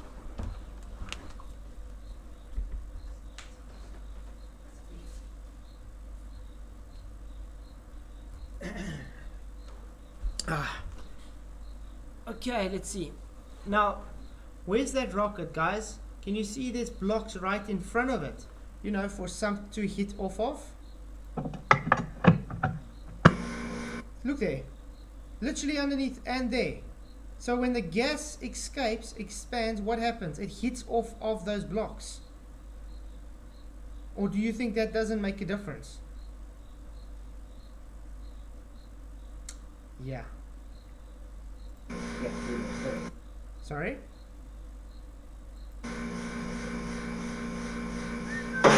Ooh.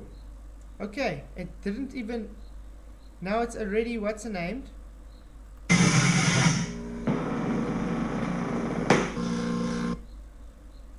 Let's check the... I'm gonna put slower. Speed 2.25. There we go. See, it's already raised in pressure, guys.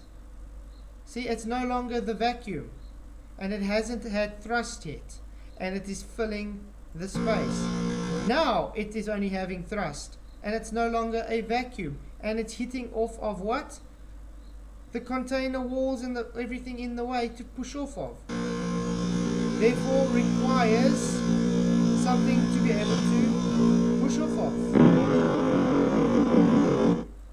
I think that makes it very clear.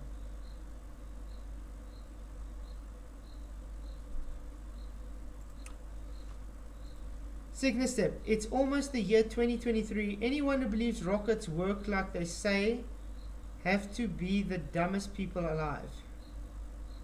What do you mean, Cygnus? Have you been able to demonstrate rockets working in a vacuum? Because not one person has been able to demonstrate this ever.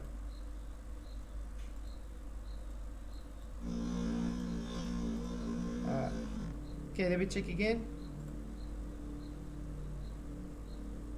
It's going to ignite. There we go. It's releasing the gas. You can see.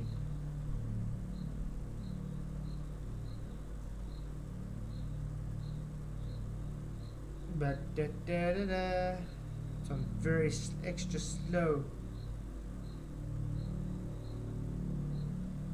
Look at that. Ooh, guys, why is there chip? Why is there you see it's now starting to release. You see there, the gas is already coming out. Why is it hitting off of that block? Why is it chipping away, guys? So that means it's already giving something to bounce off of. And why is it moving Yeah, to where? it's not a vacuum then, is it? No. Remember, it's already filling the space up. It hasn't got thrust yet, as you can see, but it's starting to fill it up. And the gas is already pushing off of something. Hence, look how it's even moving back here. It's not moving that way. It's moving back there. Look at that. See? So it's filling the space, guys. No thrust yet. Now it's having thrust. After it started filling. Oh, and it's pushing off of what here?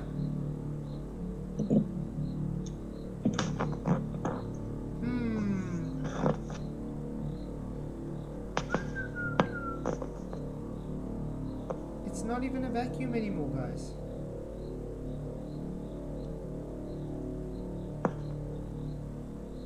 I think this is very telling. Yeah.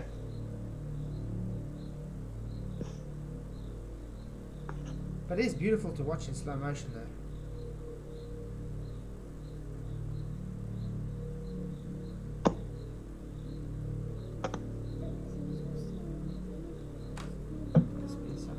Bet me to that lumpy.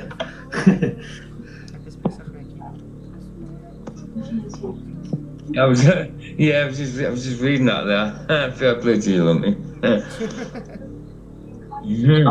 I'm not being funny, eh? If anybody's an astronomer and they've got a telescope, whatever, and they've got a YouTube channel, they'd have some pictures of stars or the telescope on that channel, wouldn't they? Face Reality, super chat. Thank you very, very much. The magical letters of truth. The new 3-minute vid I'll premiere 10 minutes after your stream ends. I can't send my channel linkable link with my Android. Yeah, guys, do go to Face Reality after the stream. He really, really does awesome editing videos, guys, for sure. Did he see he hasn't got a link yet? Can't send my channel link with Android. Let me go and look for your link quickly. Will you be able to look quickly, PJ? Yeah, let's have let me have a quick look. Yeah. Awesome. Let's have a look. Good channel. Let me put myself on mute while I do it. Awesome. Thanks, man. Thanks for the super chat, Faciality. Yeah, definitely. Everybody go and watch his stuff. So I like PJ, I've done it. Also, oh, there we go. Thanks, Michael. Michael has already put on, guys. I've done it. Michael's just a show off because he's got a laptop and I'm working with the phone. I'm at the mum's today. I'm back down to one screen. Oh, okay. Cool. Nice one, Michael. So it's amazing how he's only got thrust when it's no longer a vacuum. And why he has these, surfaces to actually push off of. Really odd stuff.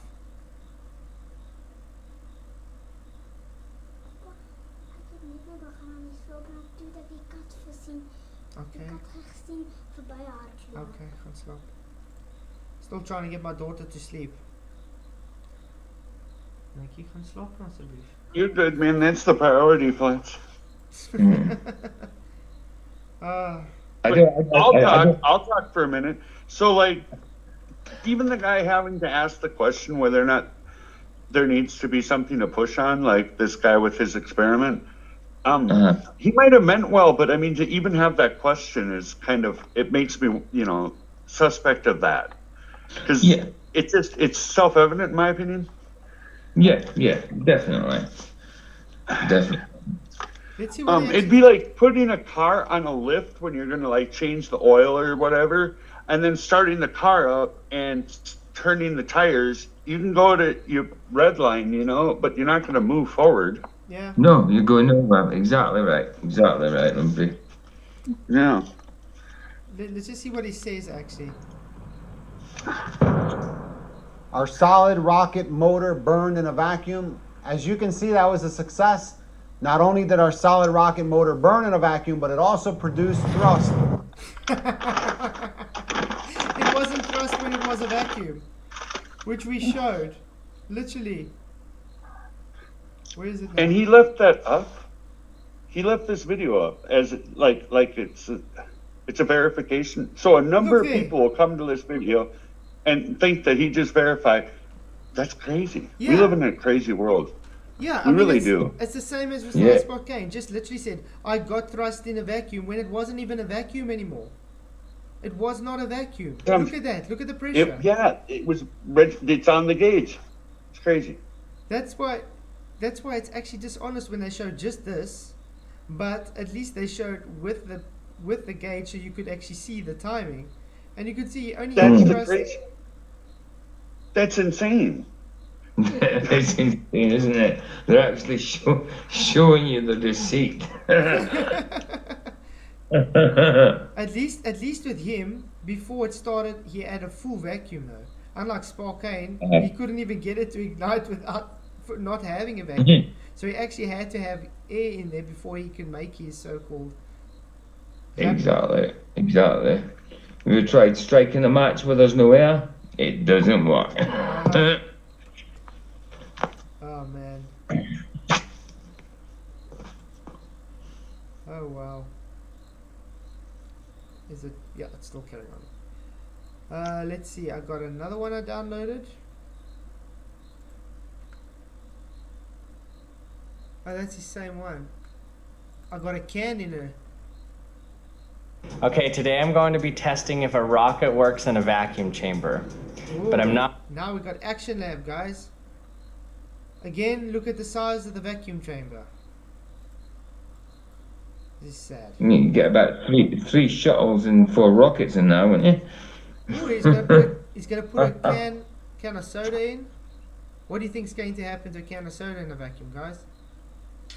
It'll blow up. It'll expand until of all the seals break. Whatever's holding the lid on the rest of the body, or the little thing that you clip off, whatever, something will fail. Absolutely.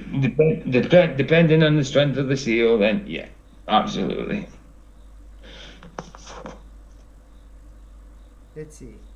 Okay, he tried to fly a drone in there. Obviously, it didn't work because there's no air around it, so it can't push the air to be able to hover. So that's kind of not... Okay, there we go. He's put it in, guys. Woo! Look at that pressure. Pressure's going down there. So what do you think is happening inside, Joe, guys? Less than half an atmosphere already. What do you think is happening inside there? Oh, it's starting to expand. Look at that. It's going to pop.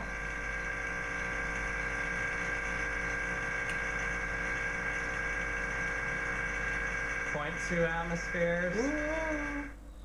0.2 atmospheres. Come on, come on.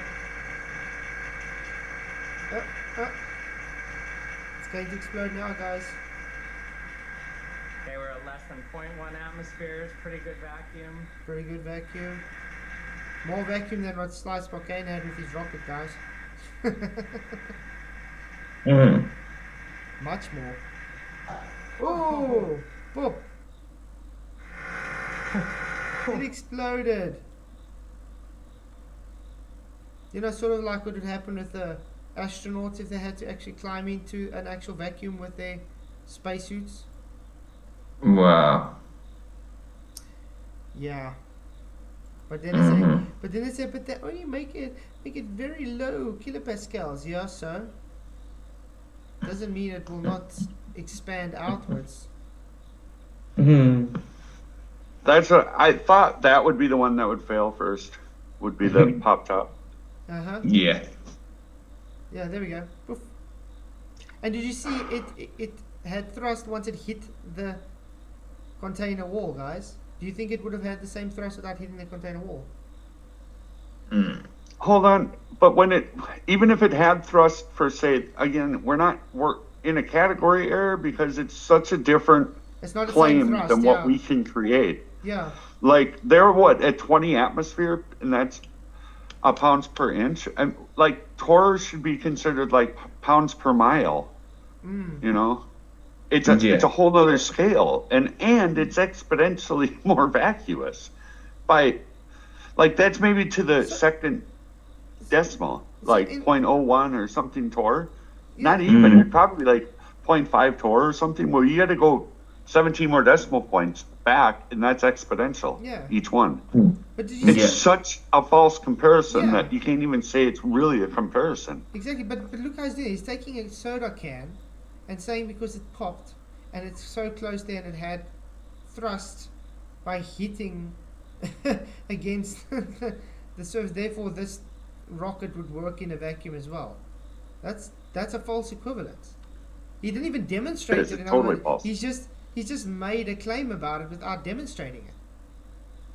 So in other words, guys, we should take soda cans and fly with soda cans in space. That's what he's trying to say.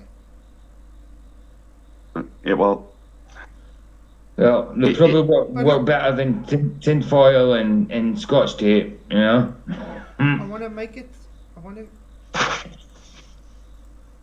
is it literally just a frame by frame, or is it just going to skip a frame? As soon as it pops, look what happens.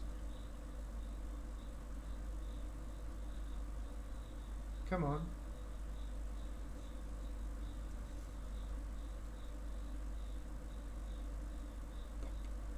Pop, come on. It's like he's trying to grab it.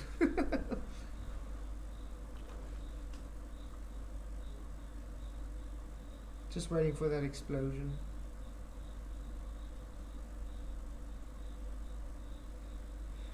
Ooh-wee. It would help. The whole top. Yeah, it would help if he doesn't put his finger in the way the whole time. There we go. See, you see it. As soon as it touches, then it has. See there. As soon as it's touching, it's literally pushing off of what? The container wall to have the thrust. You see there, guys? Oh. As soon as it hits the container wall, that's when it has the thrust. If it doesn't have the container wall, it's not going to have the thrust.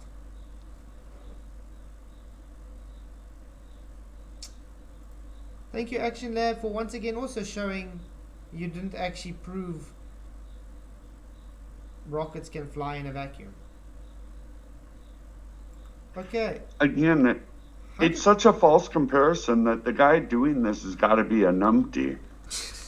You know, I mean, there's a wall within, thousandths of an inch, a couple, maybe a quarter inch. But Action Lab guy, What the hell? you know, Action Lab doesn't even reply to my messages anymore on. Well, he's never replied to my messages on YouTube, so because he doesn't like me actually challenging him. Let's put it that way. Well, then again, none of them do. It's weird though, because what he's trying to verify as a comparison to the vacuum of space is it's not really comparable. Yeah, hi Gary, good to see you. I want to see them do the same thing in a larger vacuum. Oh, with a much more like Much inside larger the area. whatchamacallit. You need a much It's larger just area. so bad. Yeah, why don't they just go to the Sandusky and just use the Sandusky? What?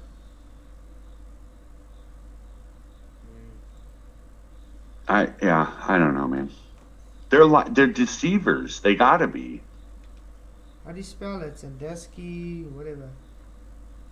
I just type in Sandusky, Ohio, and then I usually go to images and just look at the door of the thing coming in, and it's like, that thing costed millions of dollars. And it takes days to get it to the value, and there's no way to even measure the value. They have to do it mathematically. Yep. Because any type of thing that would try to measure it would break. Yeah. I mean, check out the size of this thing. It's immense. So why can't they just go in the middle there, just hang a little toy rocket there or whatever, and just ignite it, well, try, ignite it when it's on its so-called full vacuum, and see if it would do anything. Should be able to, shouldn't they?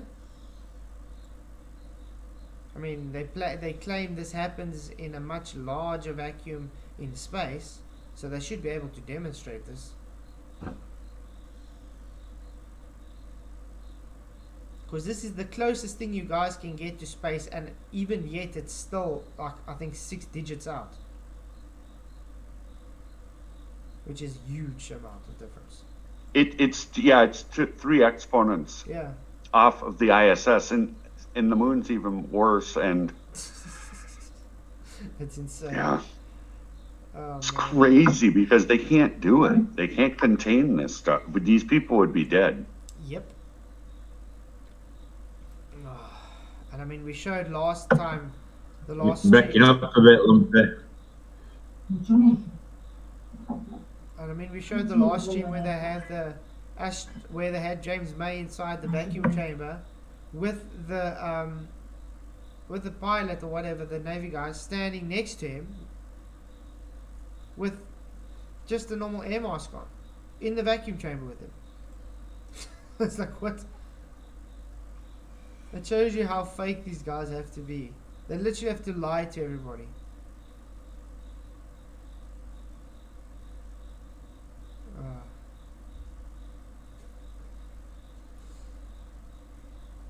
Andrew, NASA don't feel the need to prove things to flat earthers. No, Andrew, they don't need to prove anything. They just need to keep you guys gullible. That's all. You guys are funding their pockets, so why would they need to worry about us when you guys are too dumb to actually see the problem? They've successfully, let's put it this way, they successfully indoctrinated you guys if you guys don't want to see what's happening.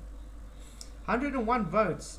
That's thrust works in a vacuum. 50% yes, 50% no. That's actually quite a large amount. A whole 50%.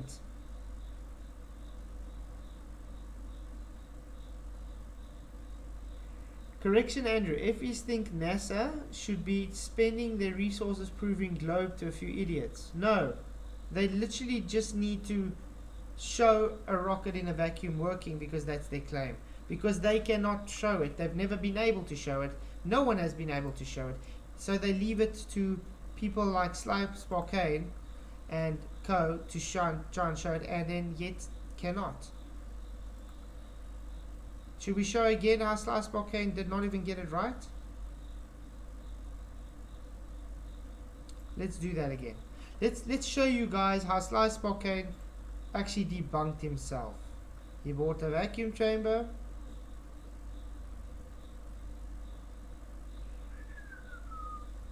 Let's go to where it's supposed to show it. I think it was here. Playback speed, we'll make it 0.5. No, 0.25, that's better. I want to make it big so you can see. Okay, look, he's not even at a full vacuum, guys. What's going to happen now?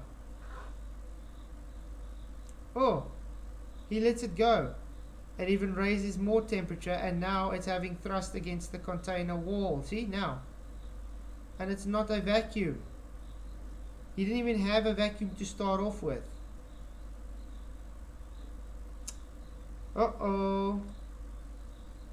Hey Cosmic Surfer, good to see you. How to suck some thrust. Hello, good good to see you, Cosmic. Thank you for coming. Glad you could make it.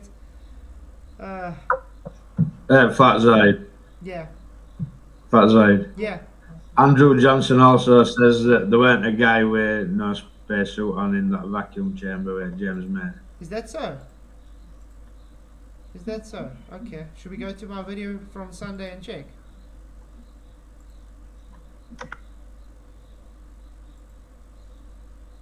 think it was live. Moon Faker. Let's see if we can find where it was.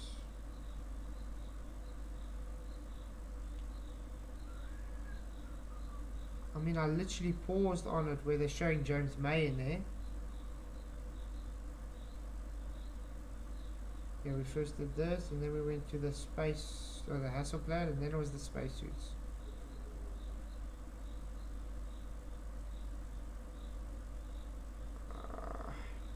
Let's look for it.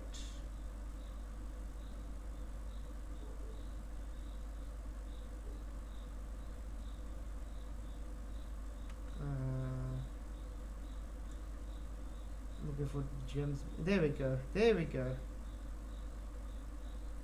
There.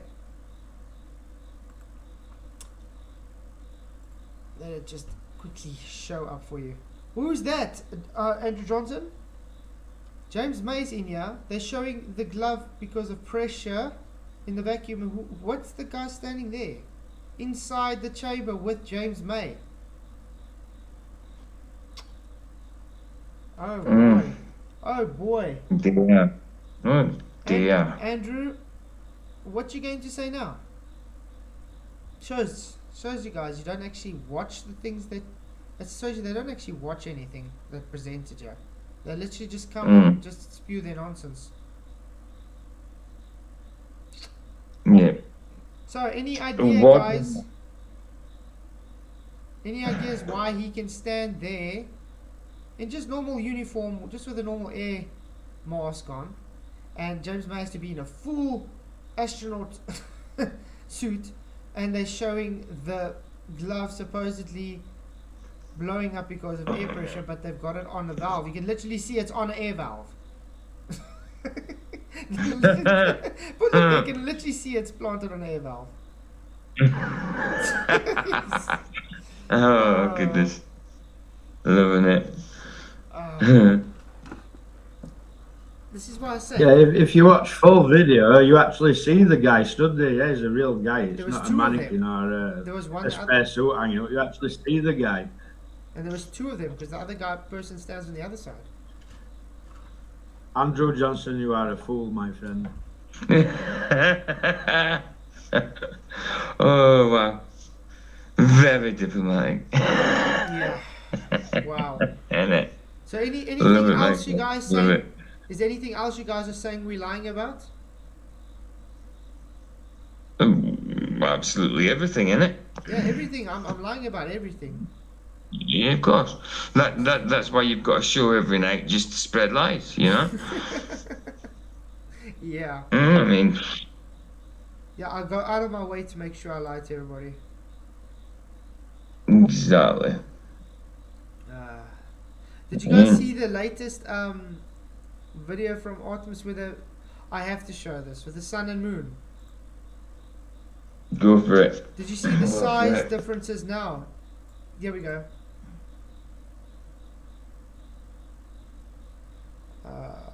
I can't believe it. These guys can't make up the now look at the size. Look at that. This. Let's put it into perspective now. The Orion, when it was close to the moon, like taking up the whole frame, this was the size of the Earth. Remember? Now, so that was the that was the size of the Earth compared, you know. Now, the Orion is further away. Look at the moon. The Earth is exactly the same angular size. From when the moon was this huge moon right in front of the Orion was close to the moon. Now Orion's further away from the moon, and yet the Earth is still the same angular size. How does that work, guys? Well, it shouldn't, should it?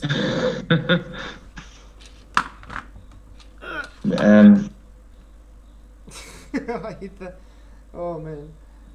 It just doesn't make Oh, sense. not the meteorite question again, Atomic. Come on. What's a meteorite, Atomic? Yeah, exactly. What's a meteorite, Atomic? Atomic needs banning or something because it's just a troll. It just carries on the same It's going thing. round in circles. Yeah, it was I mean, the last show I was on, it was the exact same question. He or she just called me a liar because I said that planets don't look spherical through a telescope. They don't. Yeah, Called she me said, a liar. They don't. I did asked you see any? if it got a telescope and it hadn't, and then it just run off and started trolling somebody else. Yeah, Don't deserve she to be said, chat. exactly. She said, did you see any disk planets up there? Did you? Okay, You know? What's the question? Planets only look like spheres if you go to NASA. Aye, exactly. Presentation. I mean, even just the light from the moon. If it was spherical, wouldn't the light at the sides of the moon be slightly darker than the light at the front of the moon? The part of the moon that's more prominent to us. You know what I mean? But it's not. It's the same luminosity all the way around. You know? Yeah, it just doesn't make sense. But have you guys realized even their lighting stays the same? Exactly. Why does the lighting stay the same all the time? Just never ends, never changes with these guys. No. Okay,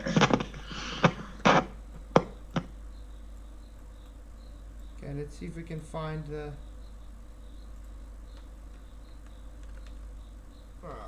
This one.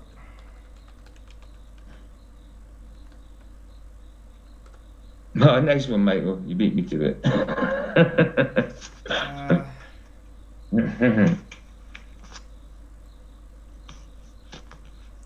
want to check. Yeah, I'm not gonna say somebody needs timing out and then not do it. Yeah, exactly. Make me a liar. Exactly. Yeah, that's what I'm saying. You got called a liar for telling the truth. It's just what? Well, how do you win? Nah. Anybody can get a telescope, and you can get them you can get cheap ones as well that work pretty good. You can see. Aye.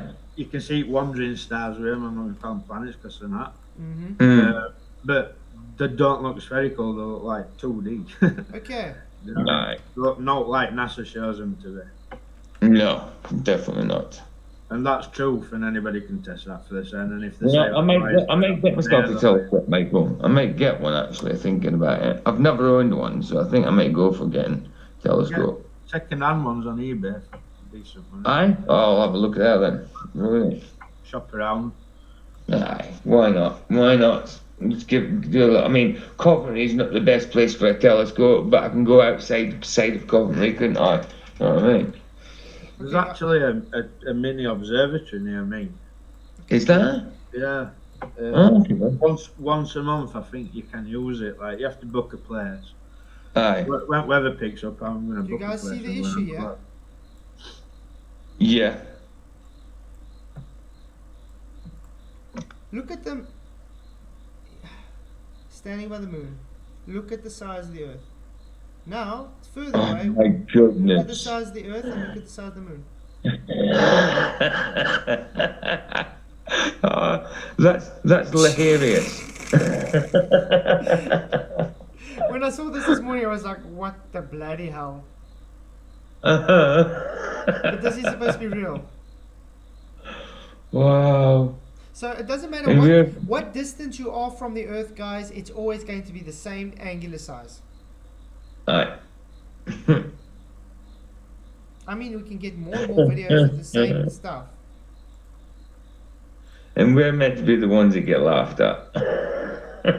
Yeah, just real quick. Does anybody have a post just a real quick of us, like, say, Venus through Nikon? Any of that stuff? Maybe these guys, if they're just looking at the screen, it might pop their mind. I don't know if they've ever seen this sort of thing. But, I mean, they're making claims that these things are physical and can be landed on, like the Earth under our feet, and that's just not, there's no evidence that that's the case at all. Mm-hmm. Yeah, they make a lot of claims about this. Is that an easy thing to do, Flight Sword, or no? Do you have it, or no? Nah, I'll have to look. Oh, if it's no, that's fine. I've got some pics. There we go. I can't drop on Yeah, them. that'd be. I can't drop on them for this minute though. For this show, like I'm gonna have to search through loads of images and. Right. Oh, I mean, but all right, never I'll mind. try and find some but all you get from naysayers is your camera's out of focus. Yep, that's all they do. Sorry, I didn't mean to interrupt, but yeah, I mean that. You don't know how to use a camera, although you've been using a camera for like 10 years now. Don't know how to use a camera. But that's Wow. always Is the that the same- next one? That's always the same argument from him. Oh, it's out of focus, you don't know how to use a camera. It's rubbish. Wow. Okay, guys. Amazing. Do you see an issue here? Why is the Earth always the same angular size no matter the size of the moon towards Artemis or it's Orion? Yeah. It just doesn't make sense. So almost like the So- person doesn't know how to work out the angular size differences. I thought we covered this other day with it. Yeah. With like the Chinese Yeah. version of other side of the moon. That's right. Right, either NASA's lying or China's lying or they're both lying, and I know which answer to that is. Yeah, me too. All of them. I totally agree with you as well, Michael. How you can be a believer in that crap and reconcile that in your head, I don't understand. Exactly. How do you do that in your own skull? You know what I mean? Crazy. It's crazy, guys. But yeah, if the Globus can actually tell us why the Earth is exactly the same angular size while the moon changes angular size, please let us know.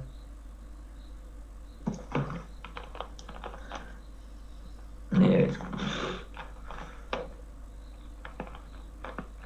It's nonsensical, that's for sure. Would the size discrepancy possibly be that Artemis is much closer to the moon and that the distance between the Earth and the moon are pretty big? Yeah, close to moon, far from Earth. Yeah, far from moon and far from Earth. They've just turned around and proved exactly what you were just saying. What the hell? Yeah, close to moon, far from Earth. What? I'm telling you, I don't know whether to laugh or cry.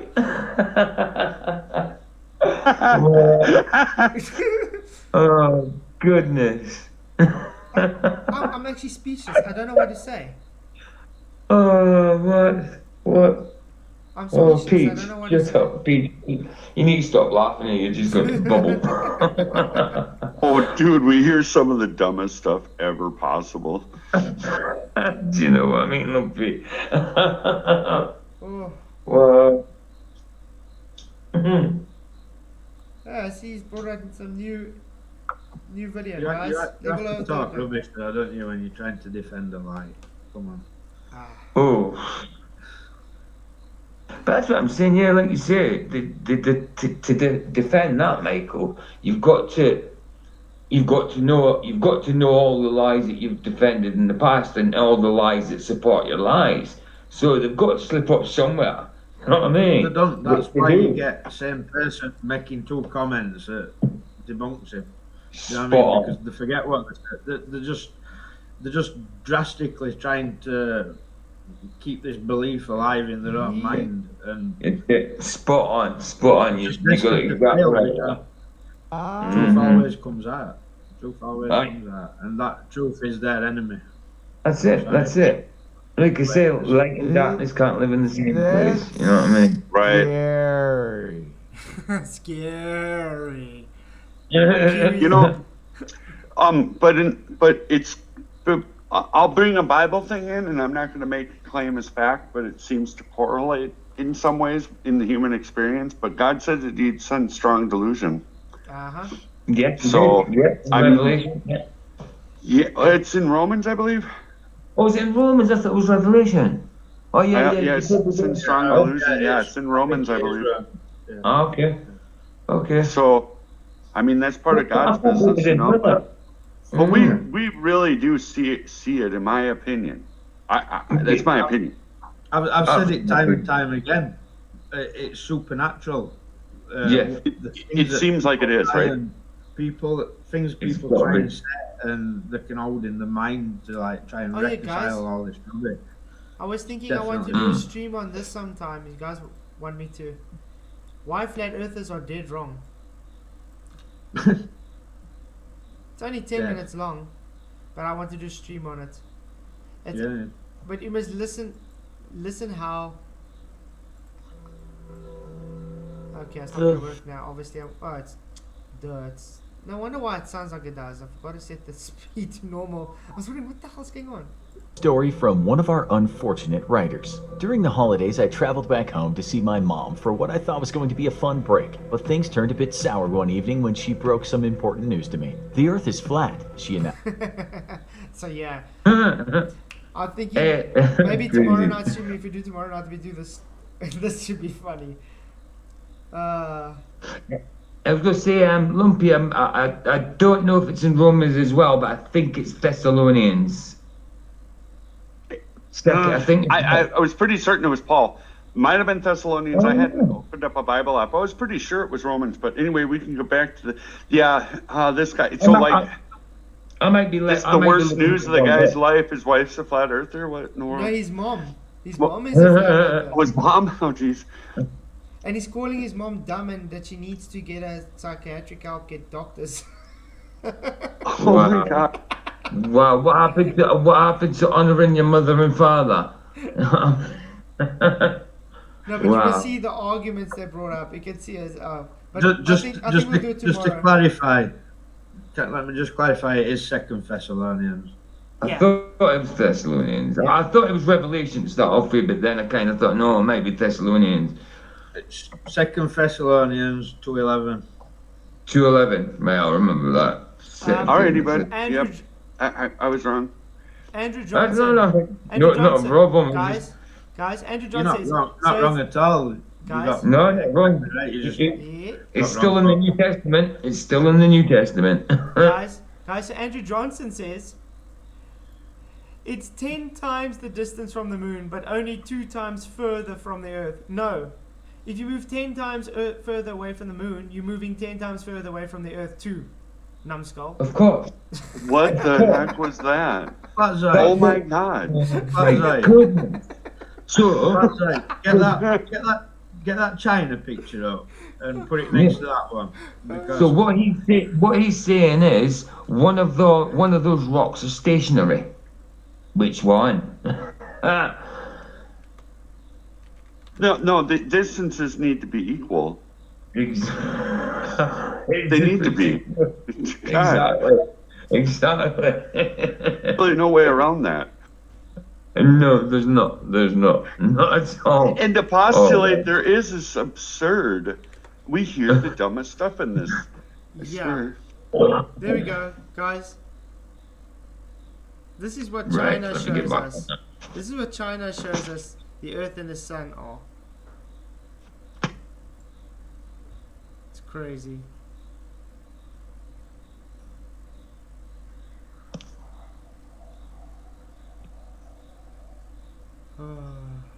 But yeah, we hear the dumbest things.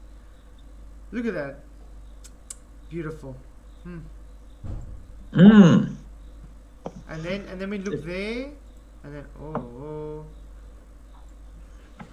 So if you can reconcile that in your head, you need to go and see a doctor. And then look at this one. Oh. Why does it keep changing size, guys? But wouldn't they have been way past the moon if it was between them and the Earth? Yeah. Like, weren't they way past it if the moon was kind of small and it's in front of the Earth? Wouldn't they have been too far? You'd have thought. I mean, how do you be on that side of the moon and not have gone too far? You're coming from the Earth. Why would the moon be so small? I mean, how far past do they go? They're supposed to be going around the thing. What the hell? That's a good point. And then beside that, what about our tiny little Earth? It's like looks like the moon should look next to the sun or something. Yeah. It's so dumb, dude. What is the problem with these people? Whoever's making these pictures don't understand perspective and perspective. Oh yeah. How do you measure that perspective, Michael? You have got to be Dunning-Kruger to postulate this, and they had to have been searching for the perfect personalities, like narcissistic and megalomaniacal and very Dunning-Kruger. Yeah, to do all this, because like, what is their problem? They're unbelievably dumb. Yeah. So they had to have been searching for this, because this isn't a quality in every person. This is a unique character quality, kind of like Professor Phil or something. Yeah, guys. But you see what I'm saying? Now let's take the rockets in a vacuum again. You see that arc, guys? There's the moon. Artemis is supposed to let's go to the moon. Why is it totally missing the moon altogether? Oh, I know, because it's not going to the moon. It's literally using its energy, expending it, and then it is going out of view, and then just getting dumped in the ocean. That's all it is doing, guys. Every single rocket you find does this. It literally goes. Go back to yeah, that image of Earth on the horizon of the moon, where the moon is lit up. That's wrong, because if the moon is lit up, the Earth needs to be on its zenith. Which one? Because we always see the light side of the moon. We can't have the moon, the Earth on the horizon of the moon. That's absurd. This one. Go scroll back up. You'll see it. Where you see the Earth in the horizon on the moon, it needs to be at zenith. It can't be that perspective, because we're always the light side of the moon is always facing us in the same fashion. Yeah, that's a good point. I know it is, but yeah, they got it right there. You can see it. That's obviously fake. By default. I can't see it yet, Lumpy.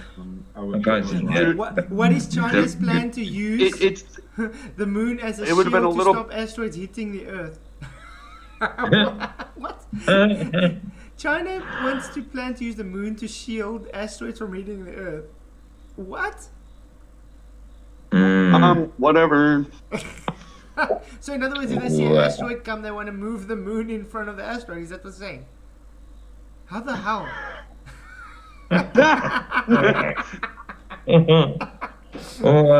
These guys watch too much. These guys watch too much TV, guys. Too much Marvel. Oh man. Oh, praise the Lord.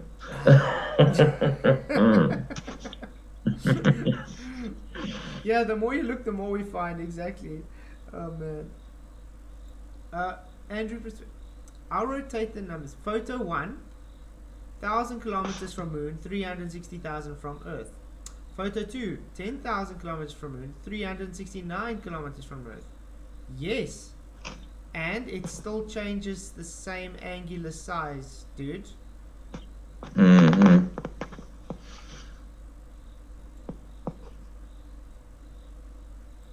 I don't get it. If you're 10,000 k's more further away from something, that angular size is still going to change. Aye. It just changes slower with distance.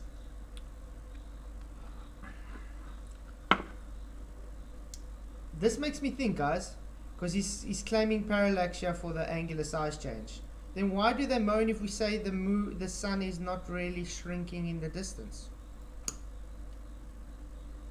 We don't know what the lights in the sky are at all.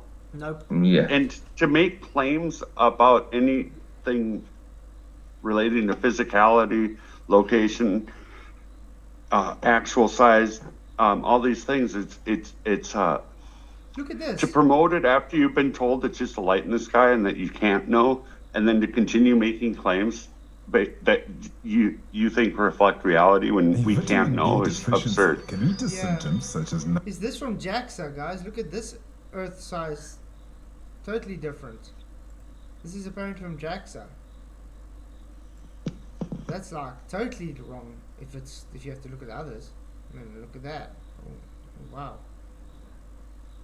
It's all bad for them. Ooh, hoo, hoo. Let's go on NASA site. NASA.gov.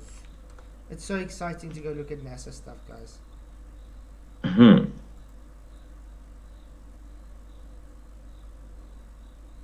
No, Andrew, I'm literally telling you guys, you are ignoring your own argument with the sun. Remember when you guys said, oh, but with perspective, the sun is supposed to get smaller when it goes away. And what do we say? Thanks to parallax, it doesn't literally get smaller because it's further away. So the percentage is different, just like what you are now stating with the Earth and the Moon. So when we bring it up, it's not okay. But if you bring it up, it's okay. It's always okay. Yeah, of course it is. It's all a lot of bollocks. Absolutely, diplomatically speaking. Again, but yeah, nah, it's always okay for them to bring it up. We bring it up and we're imbeciles. Wow. Let them bring it up. It's right. Let them say whatever they want. That ones will look silly to normal people. Yeah. Ooh, beautiful stuff. Guys, space tech. Remember, guys, they got space physics now as well, right? All right, space physics. They got their own type of physics for space, so it doesn't apply to Earth because it's space physics. Oh God. Yeah. That's dumb. Scary, isn't it? Physics for a place that's physically impossible to exist. Yeah. Exactly. Well, it is based in a fourth dimensional math construct, so. Yeah. So like, you go for a swim and you fall off of a cliff. You know what I mean? It's crazy, isn't it? Physics mental. Some kind of physics retardation there somewhere, I think. Image of the day, guys. I don't mean that in a derogatory term. Oh, look at Snoopy. Harvin, you know it's fake because it looks so real. A nice one, Harvin. I love it. Do you think we can track the Tesla model that's in space? I mean, how long ago? Oh, yeah, I totally forgot about that thing. Yeah, do you think we can still track it somewhere? Somebody should be able to have some kind of. It's got mirrors, hasn't it? You should be able to reflect a laser off the mirror, shouldn't you? Wow. Oh wow. Look at that, guys. Beautiful stuff, eh? Is there actually any videos on anybody showing you how they actually bounce a laser off moon? Because I'd like to know how they're aiming it. No. I've never seen one. Because like 200,000 miles is a long way to aim a laser. But he's got to come back again. He's got to come back as well. You know what I mean? I'd like to just see someone just show me how they have reflectors on there without them ever going to the moon. Oh, And yeah. how they pick up how they actually pick up any, how can I say, reflection without even having reflectors there in the first instance. Before they even went there, they actually picked up stuff. So really odd. Yeah, exactly. And if it's yeah, it just doesn't seem to make sense at all. I mean, the moon's meant to be shine. It's meant to be Earth's reflection, isn't it? So I don't know. There's all different lights going on there, isn't there? Sun, Earth, Who's reflector. supposed to be Earth's reflection? Exactly. No, I said no. I said who said that? 'Cause that's- Oh, who said that? Yeah, that's not what I believe. Exactly. It's not I believe either. I can't remember who was it said that. Some numpty.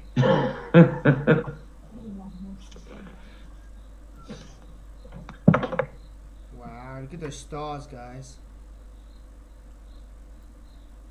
Beautiful stuff. Beautiful.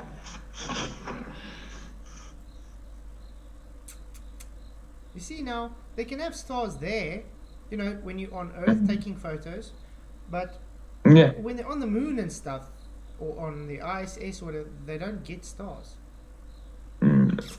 So that's really odd. Especially when everybody disagrees, like, oh yeah, of course we see stars, we see plenty. Oh no, it's just nothing but a black sheet, just pure black. Oh, we see stars, little, not many, but we see some. Yeah, there's so many different stories to it, you know.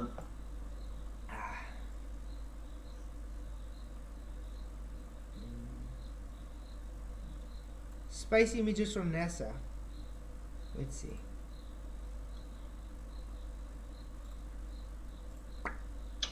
Ooh.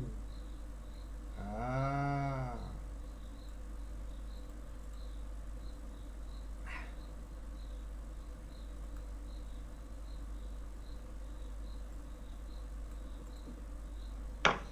No, come on, guys. Really? Really? Does that look real? Wow. Does that look real? Come on. That looks amazing. Wow. But you get people that believe it to be real, guys. Like this. Yeah. Yeah. This is supposed to be a space image, guys. Oh wow. Wow. That looks like a flattened bed of roses. Doesn't it? It looks like a flattened bed of roses. This illustration depicts the surface water and ocean topography satellite. A mission led by NASA. Okay, why always? You can never, ever, ever in space get a real photo of a satellite in space, but you only get CGI renderings of satellite in space. Have you guys realized that? Yeah. It's always just illustrations. Exactly. And how many is meant to be up there? What is it, about 25,000 or something? They got a lot, and I think at the moment they got quite a few that's supposed to be functioning as well. Oh, okay. Okay. Because I've yet to find a real satellite photo from space yet. Okay, but then again, you don't get one real photo from space because space is fake. Yeah.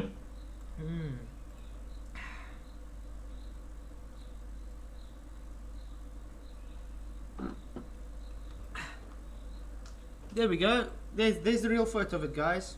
Now, why can't we see that real photo in space? I mean, you can get a GR real, but as soon as it goes to space, it's just not real anymore. Then it's CGI. Yeah. All your funky colours, your Christmas tree light colours and that, yeah. Wow.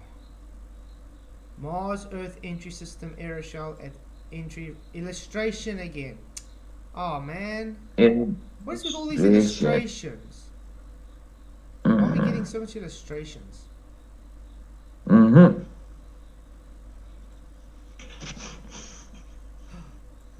what's this? Sail drone. Why do they need a sail drone? Wow. Sub-mesoscale ocean dynamics experiment. Picture were launched in San Francisco Bay. Sailors are part of a fleet of autonomous marine research vessels designed to measure a vast array of factors such as ocean currents, wind speed and direction, air and water temperature, salinity, dissolved oxygen, and chlorophyll content.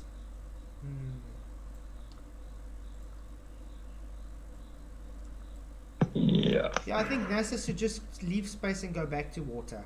because they they did actually first do the oceans, and then they all decided, no, let's do space.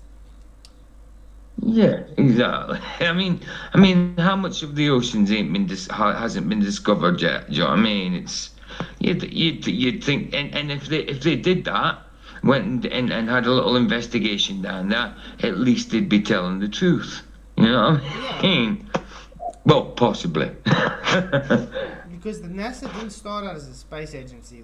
They actually did oceanography first, and then they just stopped with ocean and went to space for some odd reason.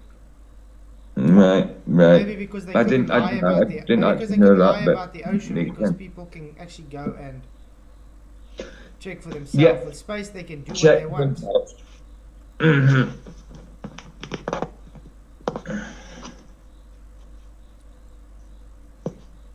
I want to see satellites, man. I'm going to say satellites. Maybe we can...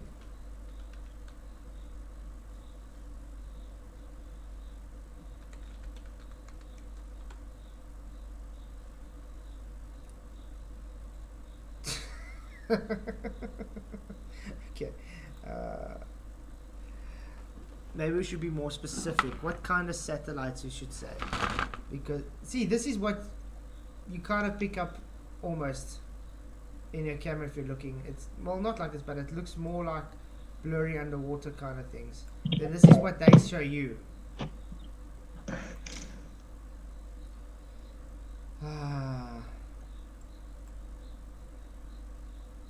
More satellite concepts. More satellite concepts. Why not just show us flippant images of satellites? We are in the galleries. Yeah, there's enough of them up there, and they're telling me not one of them mounts a camera. Fact I listened to this. Yeah. I commented you need half for orbits. You do. Minus Pollard. Orbits don't have a single R radius since they are elliptical in shape. What? What? How does that even make sense? What? This is what happens when you've got somebody pretending to school flat earthers and they don't know what they're talking about. Oh, it's just, whoa, that's blowing my mind, actually.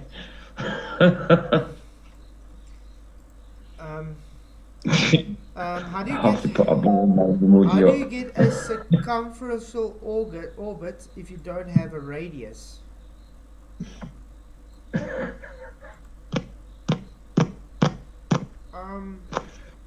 Wow. Just, you see, you might actually smash back into Earth. That's quite possible. Guys, maybe we should set out the challenge. Can anybody just bring us one real satellite image in space? Just one. That's a good challenge. Real satellite in space. That's a brilliant challenge. Just one, guys. Let's see. Maybe we can find it on Mr. Google. Real satellite photos in space.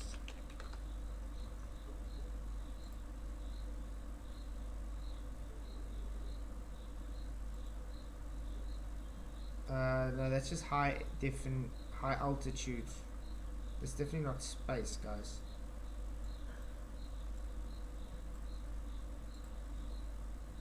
That's fake.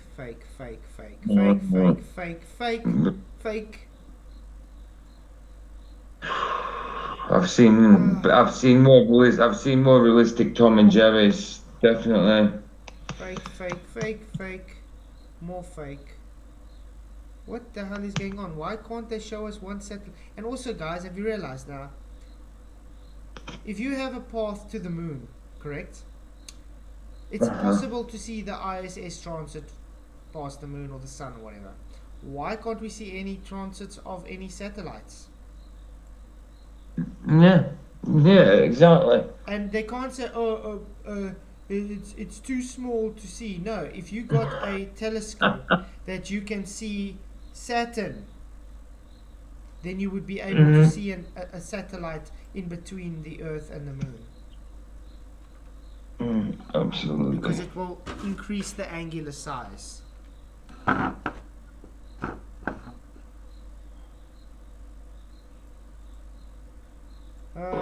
cutting it out again. I don't know. There's just so much a person can show to be fake with space. It's uncanny. Guys, I think that's more the stream for tonight, I guess. I mean, we did show rockets cannot work in a vacuum. We showed Slice Volcane, and everybody else that's trying to defend it is dishonest and yeah. You've still done over 2 hours flat. That was a good stream. Been a good stream. Yeah, well, I liked it. Brilliant stream. Globe fail as usual. Absolutely, absolutely. Why are there no pictures of space from space or satellites or real photos of Earth that are not simulated? Let's see. Continuous flat screen. Okay. Your premise is false. It comes to space. No, I don't want to do this. I don't want to. I just want to read the. Finish. Do I really have to do this one? Okay. Technology, NASA, satellites. Okay. Space exploration, outer space. And what about photography? How about Earth planet? Okay, we'll just take those, just for the fun of it. No, that's all. Okay, there we go. Satellites. If satellites are real, why are there no photos? Okay, satellites in low Earth orbit travel at speeds. Okay, I'm just saying that, begging the question bullshit again. But anyway, yeah. It is true. NASA has lost contact with all missions to Mars. I want to see this. I want to go where the guy says false premise. Did I miss something? Is that your fingers again, Michael? Yep, sorry. Your premise is false, and if there he shows that. Okay, no, that's not what he asked for. Also not what he asked for. There we go. Where's all the satellites? The synonymous streak that I never see in South Africa, by the way, guys. Do you know that? What's that? What's that? These 44 satellites from Starlink. Oh yeah. I've never seen them here. Oh, you've never seen them passing over, no? And I mean, I live in the bush. It's quite nice and dark here. We don't have light pollution. Yeah. And I've never seen Starlinks here. Got a lot of dark in the bush then. Definitely, you should see them just like, I don't know, like switching on a light in your room. Michael, where's your favorite one? They're giving that as evidence. Oh wow. What that? Yeah, the China moon. Oh yeah. It looks like a 3-year-old painted it or something. I'm not being funny, but if that is so amazing, that one. On NASA's website, that's there as a real picture. If you can look at that and think that's real, I've got a phone number for you to go and see a doctor. I remember when they first came out with that image, and I was like, no way, come on. I really punting that. Wow.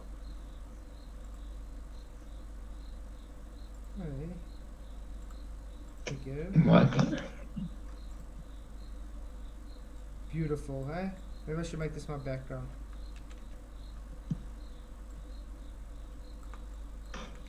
Okay. Oh.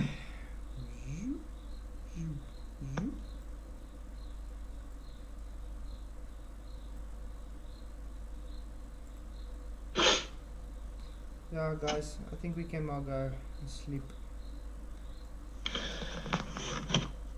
Beautiful. Sleep time.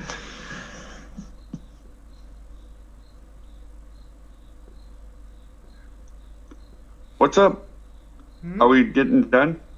Yeah, actually we're done, yeah. All right, man. It's been a good show. Yeah, it's been a good show. Brilliant. Heck yeah. We had a few laughs as well, which is always Guys, good. where's the stars? Oh, there's one. There's one. They look like they want to appear. The stars. There we Yeah. go. They are sort of appearing. That is sure it's not just noise. Actually, a beautiful image. This. It is a nice looking image, yeah. Whoa.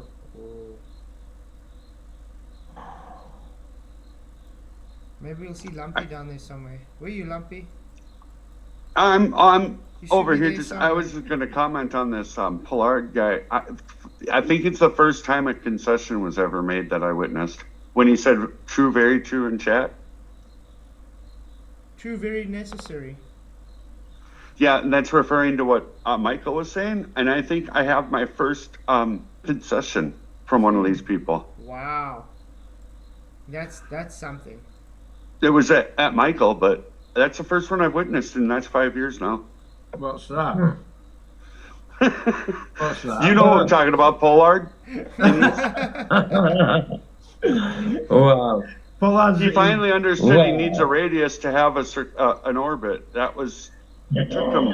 I literally said about 10 minutes ago. No. There's a good chance that you might take off and smash back into ground.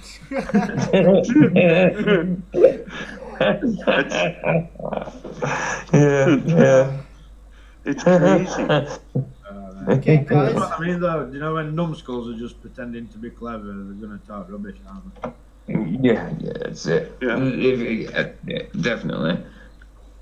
They'll just look some random words up in the dictionary and think, "Oh, I'll write that down. It might sound intelligent," you know. Okay, guys. That'd be hilarious if he was like, "No, I never conceded that." Yeah. Yeah. Excellent show, Flats. Brilliant show. So I think tomorrow night we do that why flat earth is wrong video, and then the next one I think we do perspective, but probably I think Cool. What Oh happened well, to having, Thursday we what can't do perspective because we got Mike, Adam Meakin and Brian's Logic on. That's what I was just going to ask. Yeah, they're on Thursday, so we can't do perspective. Perspective Friday probably. Right, yeah. Awesome. And Lumpy, I'm still waiting for FTFE to get back to me about that debate. It's just I'll do it if you want me to. Yeah, But if you want yeah, to. that's cool. Only if you I'll want do to. it. I don't really want to. Yeah, I don't Otherwise want it to will talk be about me it in again, chat probably. anyway. But Yeah, of course. Otherwise, it'll have to be me again probably. I mean, the only thing I want is to know that I'm not being muted on his channel. No, that's what I said. That's the it'll be only on, thing it'll I want. Be on this Do you know what I channel. want to know, though? How many times How am I does gonna Rob know? want to I don't debate know. and get annihilated? Annihilated by what? No, I'm just saying, how many times does a guy want to have a debate with people and get annihilated? Because every time I've seen Craig have a debate, he's had his ass tanned. Yeah. You know what I mean? It's like, he waffles and stutters and just makes a complete fool of this, and I don't understand why he thinks he's this good debater. because he swears a lot. No, you see, Michael, I it's can swear a because lot. Michael, it's because they. It's We choose because not to. it's because the gullible audience peps them up. That's why. That's right. That's right. But I've watched him get a lot of money in super chats, so that yeah. makes it just I don't know. I don't. Yeah. For you, Well, Flats, for Well, sure. I'm still waiting for I him don't to mind. get. I'm still waiting for him to get back to me because he wants to start that channel with me. Oh yeah, I was going That'd to be ask fine. about that. You haven't heard anything yet. You haven't heard anything yet. Nothing yet. All we got to do is let them open their incoherent pie holes, and we're gonna make progress. So yeah, if we get something going like that, it'd be fine. I would enjoy Yeah. it actually. I do actually think it's I mean, I was very, very dubious to start off with because I thought he'd be a bit kind of like clandestine about things. But if he's above board and all that, then it should be an interesting channel, you know? Definitely. Face Reality, You $2 got- super chat. Thank you very much. Premiere's in about 12 minutes. Oh yeah, guys, would you be able to stick his link in again? Guys, do go to Face Reality's live stream premiere because he really does awesome things. Michael's got it. You can stick it in, Michael. Yeah. Cool. Okay. So thank you all for coming. Thank you to all the channel members.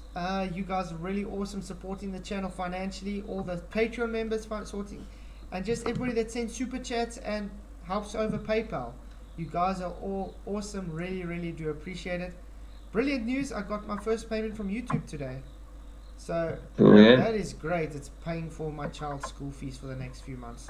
Oh, that's good. That's good. So I'm That's really good. excited. Thank you very much for all you guys' support. It really, really does help. You guys are ace, and thank you to the panel. You guys help make this show what it is. So really do appreciate you guys. Thank you for having us. Dankeschön. Dankeschön. Dankeschön. Dankeschön. Dankeschön. It's German as well, isn't it? Dankeschön. So, what about for thanks? Would you say danke? Yeah, donkey. Donkey. Okay. Donkey. Cool. A donkey. A donkey. Not donkey. Donkey. Who are you calling an ass? So yeah. Quite a lot of them. So guys, if you haven't already, just hit that like button, share, and then yeah, so we can get out to a larger audience. I want to start a campaign, guys. I want to become the largest subscribed flat earther on YouTube. Will you guys help me out with that? Let's see if we can get that happen. Absolutely. Hey, just think about it. Just like you get that Tyler Blanche that wants to be the most subscribed Tyler on YouTube, I want to be the most subscribed flat earther on YouTube. Let's make that happen. Why not? Why not? It's a good goal. It's a good goal. So it doesn't matter if you support me or not, just subscribe, just for the heck of it. Absolutely. Just help That's me. it. 6 billion soccer accounts, Michael. Let's get started. Just help me become the most subscribed flat earther on YouTube's, on the interballs. Yeah. Okay. Mhm. So thank you guys all for coming. Makes you wonder if all these soccer accounts who come here though aren't like Craig subs and Toon subs. Do you know what I mean? Because then that means that all their numbers aren't real. That's true. Well, yeah. Yeah. Mm. So yeah, And guys. at least they get truth when they come here. Right. Sorry. You're trying to close the show. Right. Carry on, guys. No stress, mate. Thanks again, everybody, for being here. Really, really do appreciate your support. See you guys all tomorrow night. God bless, and may the pressure be with you.